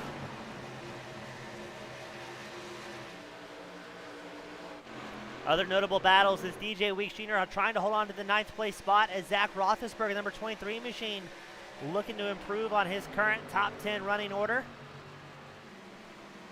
Weeks is about 4/10 behind Elliott Henderson, who is up 29 spots here today in the number 37 machine. Elliott having a spectacular run, working his way all the way up into 8th. I'm very curious to see if we're going to see any big moves from the drivers, as now Barkuski, he's going to look to the inside line of Vandermeed to try and take over that top 5 spot. Vandermeed on the outside line, Barkuski right at the yellow line. Now Vandermeed does have his teammate Silvers right behind him. That may be able to lend in a bit of assistance to the number 7 machine, but it might be too little too late, as it looks like Barkuski will get clear of Vandermeed coming down the back stretch, trying to break the draft of the number 7 of Vandermeed.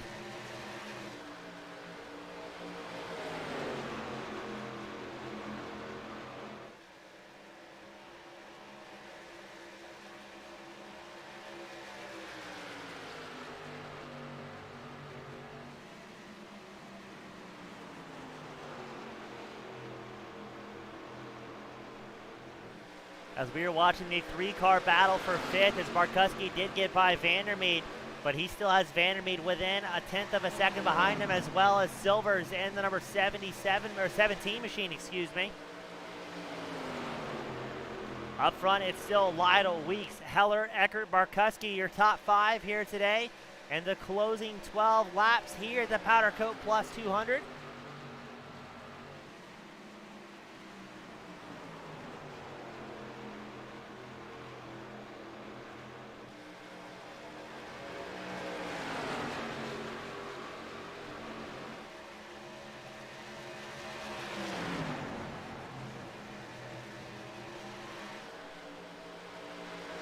Now let's see if Barkuski can hold to that 5th place spot, trying to score his team some big points.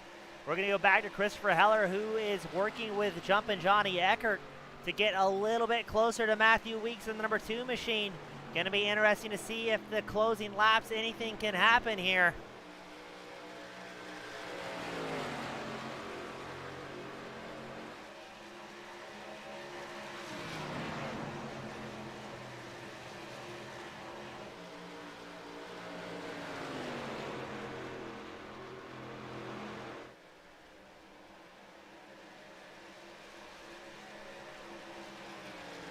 Heller is about 3/10 back from Matthew Weeks. Weeks is about 8/10 back from your race leader, Tate Lytle. Weeks may be on blocking duty for the team here in the closing laps. But Heller has no time to slow down. He's going to charge hard to try and catch up to the number 2 of Weeks. Penn has to come back down pit road, maybe having car problems after that wheel was violently removed from that number 30 machine.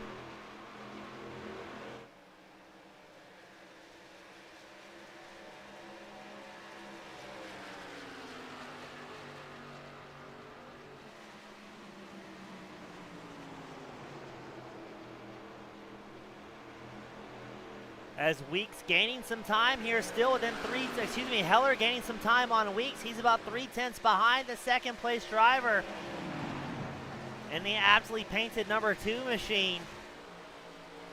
We may see a battle for 2nd develop, as I'm not sure if Heller's going to be able to catch up to Lytle with how few laps are remaining. Only 9 laps left to go, as Heller's going to find himself about 1.2 seconds back from your race leader, Tate Lytle. And we know Eckert's not going to give these guys a break either in the number 90 machine.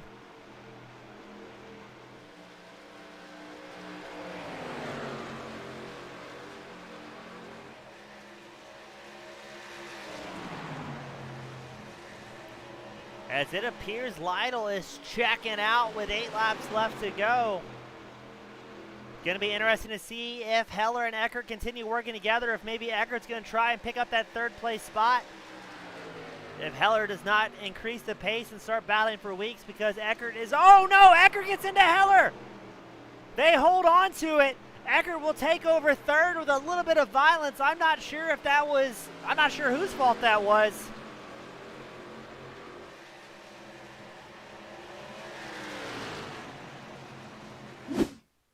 Let's take a quick look at that. You got Eckert on the inside line. I think Eckert might have come up on that one. We'll see what race control says afterwards. But Heller probably with the save of the race there, as now he's going to get passed by his teammate Barkuski. So Eckert takes over 3rd place. He's going to be about 4/10 back, and we've got a yellow flag with 6 to go. Oh, this is about to get all sorts of exciting.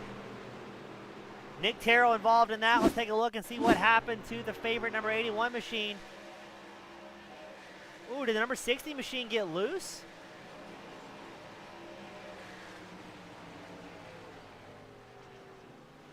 That was Dylan Smock involved in that one. Let's back that up. It looked like Smock may have gotten loose off the wall. Or I'm not sure if Terrell maybe threw a little bit of a nasty block. Now, it sure looks like that Smock maybe got loose, and unfortunately just sent Terrell violently spinning around here. But this is going to be all sorts of exciting. I believe this is going to put us into green-white checker conditions. As Lytle and Weeks will be on the front row, Eckert and Heller on your 2nd row, Barkuski and Silver's your 3rd row. But let me tell you, keep an eye on Heller, number 11 machine, because he's going to be out for blood here in this final, or what could be the final restart. We do have 3 green-white checker attempts here today.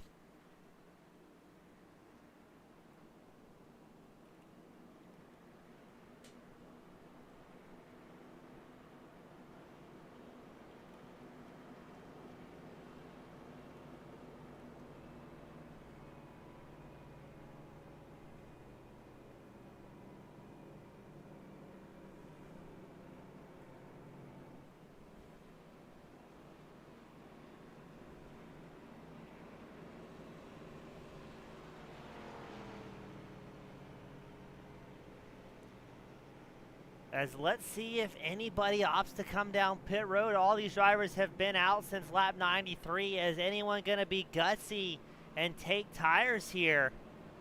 Weeks, Barkuski, Heller, Henderson, Warren, Matalanas, Hernandez. So everybody about the 20th place, I was caught about 16th place back, is going to gamble hard on tires, taking their final set of Goodyears to come back out on track and see if they can charge through the field. Maybe expecting us to use all of our green-white checker attempts here today.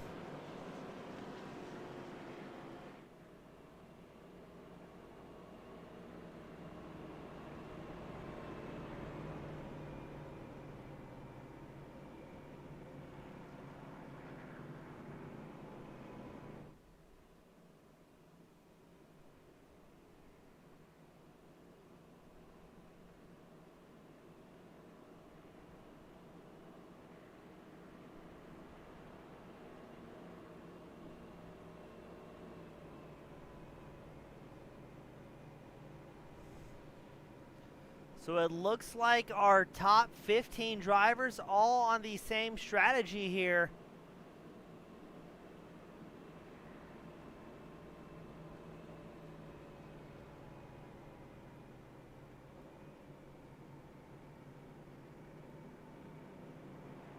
I'm going to be curious. That's a lot of traffic to cut through. More than 15 drivers to try and make it happen in a green-white checker restart.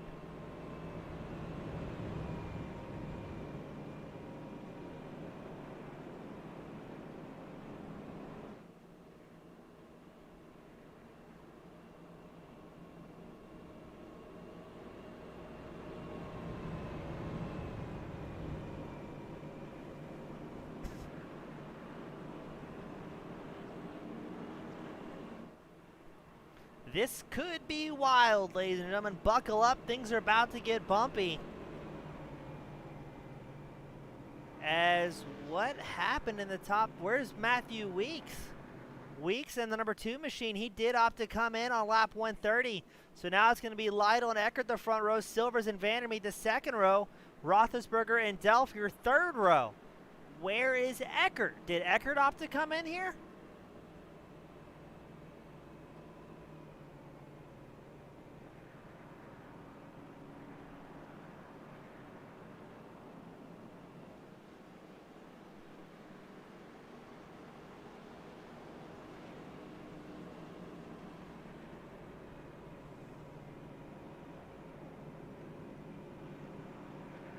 No, Eckert's in second. I'm a little confused by what's happening here in the top 5. Some drivers taking stops that I truly didn't expect them to do here. So Eckert's still running second.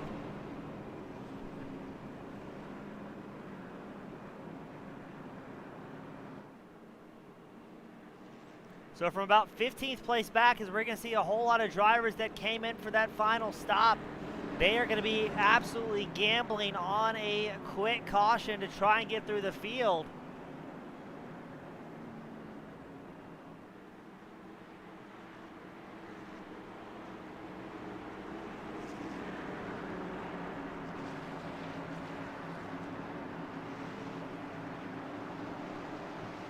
So let's see what Lytle and Eckert can do on the front row. Silvers and Vandermeer your second row. That second row is going to be potent as that is 2 teammates that will absolutely work together. Lytle getting a great launch in the number 56 machine.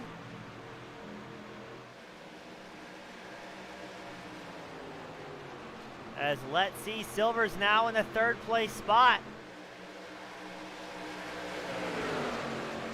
And again, under green-white checker conditions, if they can take the white flag, that will be it for the race. As 2 teammates, Vandermeer and Silvers, go side by side through 3 and 4. Vandermeer on the inside, Silvers on the outside. In the black and gold number 17 machine, Silvers will take over the spot. And now Vandermeer will try and fend off Brad Delph. The white flag flies. Up front, it's still Tate Lytle, Johnny Eckert. As Silvers can do everything he can to hold on to that 3rd place. As he's got Brad Delph, Vandermeer, Roethlisberger, Weeks charging hard. It does not appear that the drivers who came on lap 130 will have that opportunity to make the gamble pay off. Tate Lytle still 2/10 ahead of Eckert. We've got crashing going on at the back of the field as Hill and Terrell both involved. But let's see, Lytle's going to bring home another win with Eckert second, Silvers third here at the Powder Coat Plus 200. Oh, what a finish after a lot of rough racing. Let's see what happened to Robert Hill Jr. Oh! Carnage in the middle of the pack.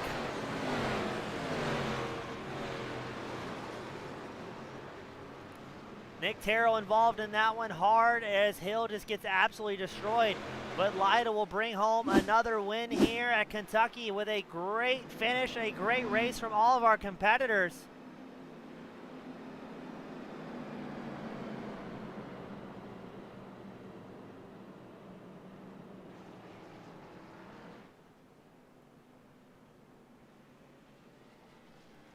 As Tate Lytle's going to burn it down in style here at Kentucky with a great win.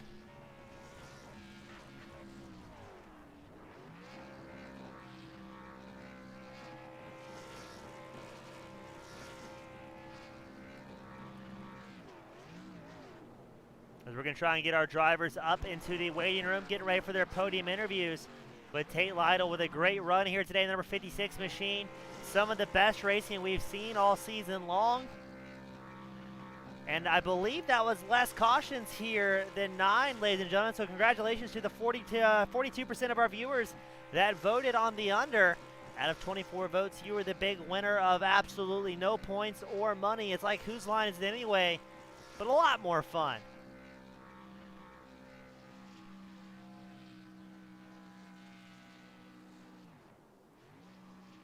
As we're going to try and get our drivers up here to the waiting room. We've got Jumpin' Johnny Eckert finishing second. We're still waiting on SoundCloud Silvers as well as Tate Lytle.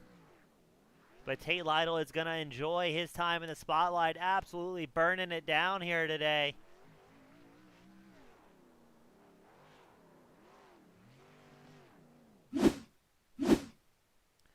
As up first, we've got our good friend James SoundCloud Silvers, the number 17 machine, bringing home a third here today after a very hard-fought battle. Silvers, did you think tonight went cleaner or rougher than you were expecting coming into tonight? Well, man, it went better than I thought it was going to because, as you've seen from last week, we had a bunch of cautions, but everybody got their act together and everybody put on a good race today until, we had a few cautions right there at the end. But throughout the race, though, it was based on a good strategy and everything right there at the end. I didn't think it'd come down to that at the end. Yeah, I mean, it's still a baker's or not a baker's dozen, but a half dozen or so cautions here tonight. It looked like maybe the field was a little bit more patient. Is that what you were seeing out the front of the number 17 machine? Oh, yeah, everybody was racing really good tonight. Everybody was giving room and actually lifting and braking and, giving a lot of room. And that's what I like to see because this league can do a lot, man. Because we got a lot of good drivers, so we just got to keep everybody in great shape, and everybody got to stay on the racetrack and stay out of trouble. Well, it seemed like it went well for you. Both you and Vandermeer put on a great show, and really everybody inside the top 10 with some spectacular racing.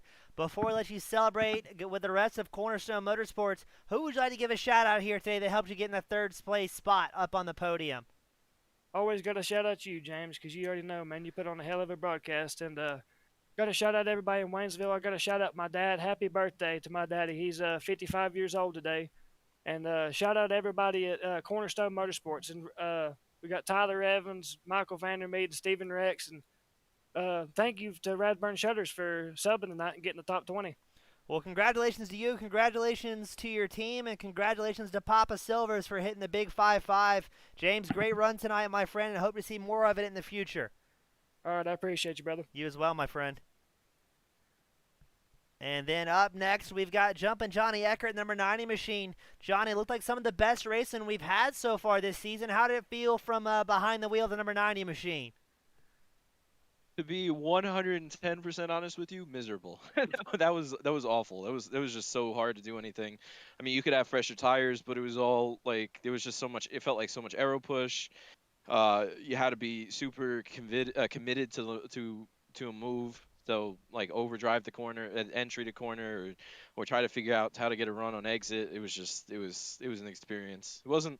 It felt like what I felt like I was driving the cup car anyway. I don't know. It was crazy. It was nuts. So, from your point of view, the car and the track were pretty tough, but it looked like the top 10 had a lot of give and a take. I mean, side by side, bumper to bumper, but nothing egregious going on up front. Do you think the racing was a little bit better from your point of view than what we've seen in weeks prior? The racing up front was way more aggressive than I have experienced in a while. It felt like people were just not, especially early on in the race. Felt like there was absolutely no give and take. It felt like everybody was just trying to take anything that they could and hold on for dear life. I mean, we got stuck. I know the pack got. Well, I use the word loosely, but the pack got stuck behind one or two cars a couple runs, and it was just like people were rotating out. Like the second car was being rotated out to see who could try to get past the guy, and this happened the whole race. So it was frustrating from that perspective. But I mean, when it got cooler, when the track got cooler, for me at least, it seemed like it got a little bit easier to handle, and I got a little bit lucky with the caution coming out when it did before my last pit stop, and so yeah, it could have been a lot worse. I'm happy with the recovery though. I mean, great racing from what we looked like up here in the booth. It was always entertaining. The caution seemed a little bit less frequent than we've seen in the past, and the racing, from my point of view, looked way more entertaining. So good to see you guys absolutely put on a great show and really actually have some strategy at play here tonight. It was a lot of fun. Before I let you sign off, Johnny, who would you like to give a shout out to that's cheering you on in the number 90 machine? Yeah, absolutely. I mean, first off, I just want to touch on the caution thing. There were less cautions tonight, and that was a pleasure to see. And I think the league got the message after the last few weeks, and sounds like it was a little bit more of an exciting race too. So, if that showed up on camera, then this race is a success in my opinion. So, yeah, I want to thank you for all you do with the broadcasts every week. It's always a phenomenal job, no matter what the race turns into. But yeah, I want to thank the admins because they've been working overtime to try to straighten out what's going on in the league and try to clean it up and stuff. And it felt like tonight that there was a positive step forward. But I really got to thank my teammates. EJ Weeks really, worked with us again this week and just helped me to get my tires, work on my tire wear and try to save some more tires. And without him, I couldn't do it. And sub this week for David Westergreen, who's away unfortunately, but Mike Husby had a tough night, but can't thank him enough because his experience was great. Great to have on board this week, and Zach Roethlisberger too. I mean, the three of us were 1, 2, 3, 4 towards the end of practice, and we really felt like we were going to have a good day. But the race turned into a little bit of a draft fest, and so it was kind of a rough night overall for Outlaw, but solid recoveries, and I'm thrilled to come home with second, leading the charge. Well, Johnny, congratulations again on a hard-fought second. A lot of fun to watch, and looking forward to more of it in the near future. Yeah, thanks so much. Appreciate it. My pleasure, my friend. And up next, the man of the hour, Tate Lytle, bringing home another win here at the All-American ARCA Series, your second win of the season. Well, representing Mountain Man Motorsports. Tate, how's it feel to be on the top spot here tonight? Well, it'd feel a lot better if that dang 90 car wasn't right behind me, but it was a good race. Long week for me. I didn't practice. My first laps on this track was qualifying. I hope race control doesn't hear that, but I just didn't have time this week. I'm a first grade teacher out in Oregon, so by the time I even get home, it's like practice time. And we got conferences this week, so I showed up I had 7 seconds left in practice when I actually got home, so I was just kind of out for a Sunday stroll that first run, just trying to figure out the line. And I mean, at least I have a lot of experience on iRacing. I've been doing this for 9 or 10 years, so I mean, I've done plenty of laps here, so I kind of knew what to expect. But yeah, I figured I'd be top 5. I didn't think I'd have winning pace though here. And that first run or two, it was so hard to pass, and racing the 2511 guys, it was pretty tough because they're pretty good on those short runs. And me and my teammate Matthew Weeks, we'd be saving our tires pretty good, but we'd have 5% more tire, but it's just so hard to pass in these cars with the low power. So I really wish that caution wouldn't have cut him out. Me and him could have got a 1-2 for Mountain Man, and Johnny wouldn't have got second, but it's always fun racing Johnny. He had himself one heck of a comeback tonight, but yeah, I would have liked to see him finish about 8th just for the point standing situation, but we made a little ground tonight. A couple bonus points. I don't know if he led any laps, but I hope he didn't. That way I get that bonus point. But it's going to be a fun battle. Next week I'm going to be gone. I got conferences next Friday night. My last conference is at 5:30, which is race time for me out here on the West Coast. And hopefully, if everything goes well, I'll have my buddy Tyler Fody subbing for me. He's pretty decent. Hopefully he can go get me a top 5. But yeah, fun race. Glad to get the win. Glad to end Johnny's little streak, but yeah, we got to do something about that dang 90 car. Now, Tate, you talked about you and Weeks that were working so hard all night together. What made you go for a different last strategy than he did? We saw him come down pit road, I believe, on lap 130 for maybe a final ditch set of tires. What was the thought process for you staying out in the 56 after your last pit stop at lap 93? I was surprised as many people stayed out as they did, to be honest. I thought what he did was probably going to be the winning strategy because I only figured 4 or 5 guys would stay out. But I also figured if I pitted, I'd be 20th when I came out. If I pitted, I figured nobody would pit. So I was like, I kind of got to stay out. At least maybe then I could salvage a top 5 or 6. But I think like 15 cars stayed out, and Weeks was only able to get back up to 10th. So glad I stayed out. But yeah, I did not really think that was the winning move. Although as the leader, it's kind of hard to think any of your moves is the winning move because whatever you do, everyone else is going to do different. So I was pretty pleased when I saw Johnny stay out with me just because I thought that would draw. I feel like what Johnny does in this league has a lot of merit with that were published or helping to clean up the racing, or what was it that caused tonight to be a little bit more palatable for everybody? I just think there's a few more lanes available to the drivers. Instead of just, I mean, you could run the top and make time, and you could run the bottom and make time. And the setup was, it was a little squirrely on new tires, and it was a little tight on old tires. But that middle of the run, it was pretty manageable. And I don't think, I might be wrong, but I don't think any of the cautions came from the top 10. So, us guys up at the top 10, we were there was a couple times like me in the 25, he was racing me super super close. I was having to give him a lot of room, but I mean we didn't make any contact. We were racing pretty hard, and yeah, I just think the setup was pretty good. Kentucky, the old Kentucky is really good. New Kentucky is not nearly as good, so I'm glad we raced old Kentucky, but yeah, I think it was just kind of a combination of those things. I still think we had one or two too many cautions with the way the car was set up, but it was definitely a move in the right direction from the last few weeks we've had, and definitely a move in the right direction for me personally after the last few weeks we've had. Dover was kind of frustrating with all the cautions at the end, thinking that I had the fastest car. And then last week, kind of the same thing, cautions at the end, thinking I had the fastest car, and then I don't know what button I hit on my wheel. I still don't know what button I hit on my wheel, but it turned it to Xbox mode instead of PC mode, and I sat out the end of pit road for a whole lap trying to Google how to fix my dang wheel and ended up finishing like 17th. So hopefully we can mount a little comeback here on Johnny, but all we can do is win races, and if he finishes second every week, I don't know how much we can really do with that guy, but just goes to show the consistency he has and the way he runs his races, because he hit the wall early, had some damage, fell back to 13th, 14th, 15th position, and was able to recover back for second. So it's going to be hard, but hopefully between me and my sub next week at Indianapolis, we can mount a little charge on the guy.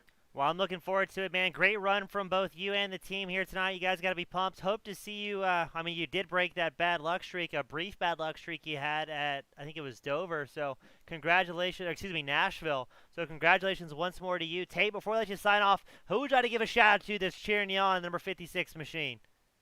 Man, I got to give a shout out to my Mountain Man teammates, my Pro Edge Racing teammates. I got to give a shout out to Brent Wentz and Days Gone By Vintage Racing Apparel. I still, even though I said week one when I was in Victory Lane, I was like, I'm going to have a paint scheme next week with his colors on it, and I just haven't had the time. So even though his logo's not on my car, I want everyone that's still listening, whether it's 4 of you or 40 of you, to get on your phone right now, get on Days Gone By on Twitter or Instagram, click on his link that he has in his bio, and he has a lot of super, super cool vintage racing apparel, programs, hats. I mean, you name it, the dude has it, and it's all pretty reasonably priced. I've bought way too many things from him. I've got an old, I think it's 1975, I want to say, die-cast of the Earnhardts that I got off of him for less than $100, and it's in pristine condition. So, I mean, go on there. He's got a lot of cool stuff. Go check him out, and obviously you for putting up with all of our shenanigans the last few weeks up here in the booth. I don't think I could do it, so props to you, and props to Casey, and I'm still new to the league, so I'm trying to figure out all the admins' names. Yeah, but it's, you got Casey, Kyle, DJ, I think. Yeah, props to all those guys for putting up with us too, and just glad they let me in the league. I know it was kind of they weren't sure if they wanted to or not, but I'm glad they did. I'm having a lot of fun, and yeah, we'll catch y'all in 2 weeks. Hopefully Tyler Fode's brother's football team loses tonight so he can race for me next week. Otherwise, I'll be searching for someone else. But, yeah, we'll see you in 2 weeks. Hopefully the 56 Chevrolet will have a good run at Indianapolis with Tyler Fode behind the wheel. And I'm sure it will. And we'll hopefully catch you in Victory Lane in here 2 weeks. Awesome. As always, Tate, thank you for your time. Congratulations on a great win tonight, my friend. Thanks, James. Have a good one. Have a good weekend. Sir. Don't party too hard. Try not to. And that was your first place finisher, Tate Lytle, number 56 machine on the top spot. Johnny Eckert finishing second. And James SoundCloud Silvers bringing home the third. As always, thank you to all of our friends that tune in week in and week out, supporting your favorite drivers, your favorite league, and possibly your favorite broadcasters. As always, on behalf of All American ARCA Series, Team Goon Squad Broadcasting, we'll see you all next week. And thank you so much for spending your Friday night with us. See you next week, everyone.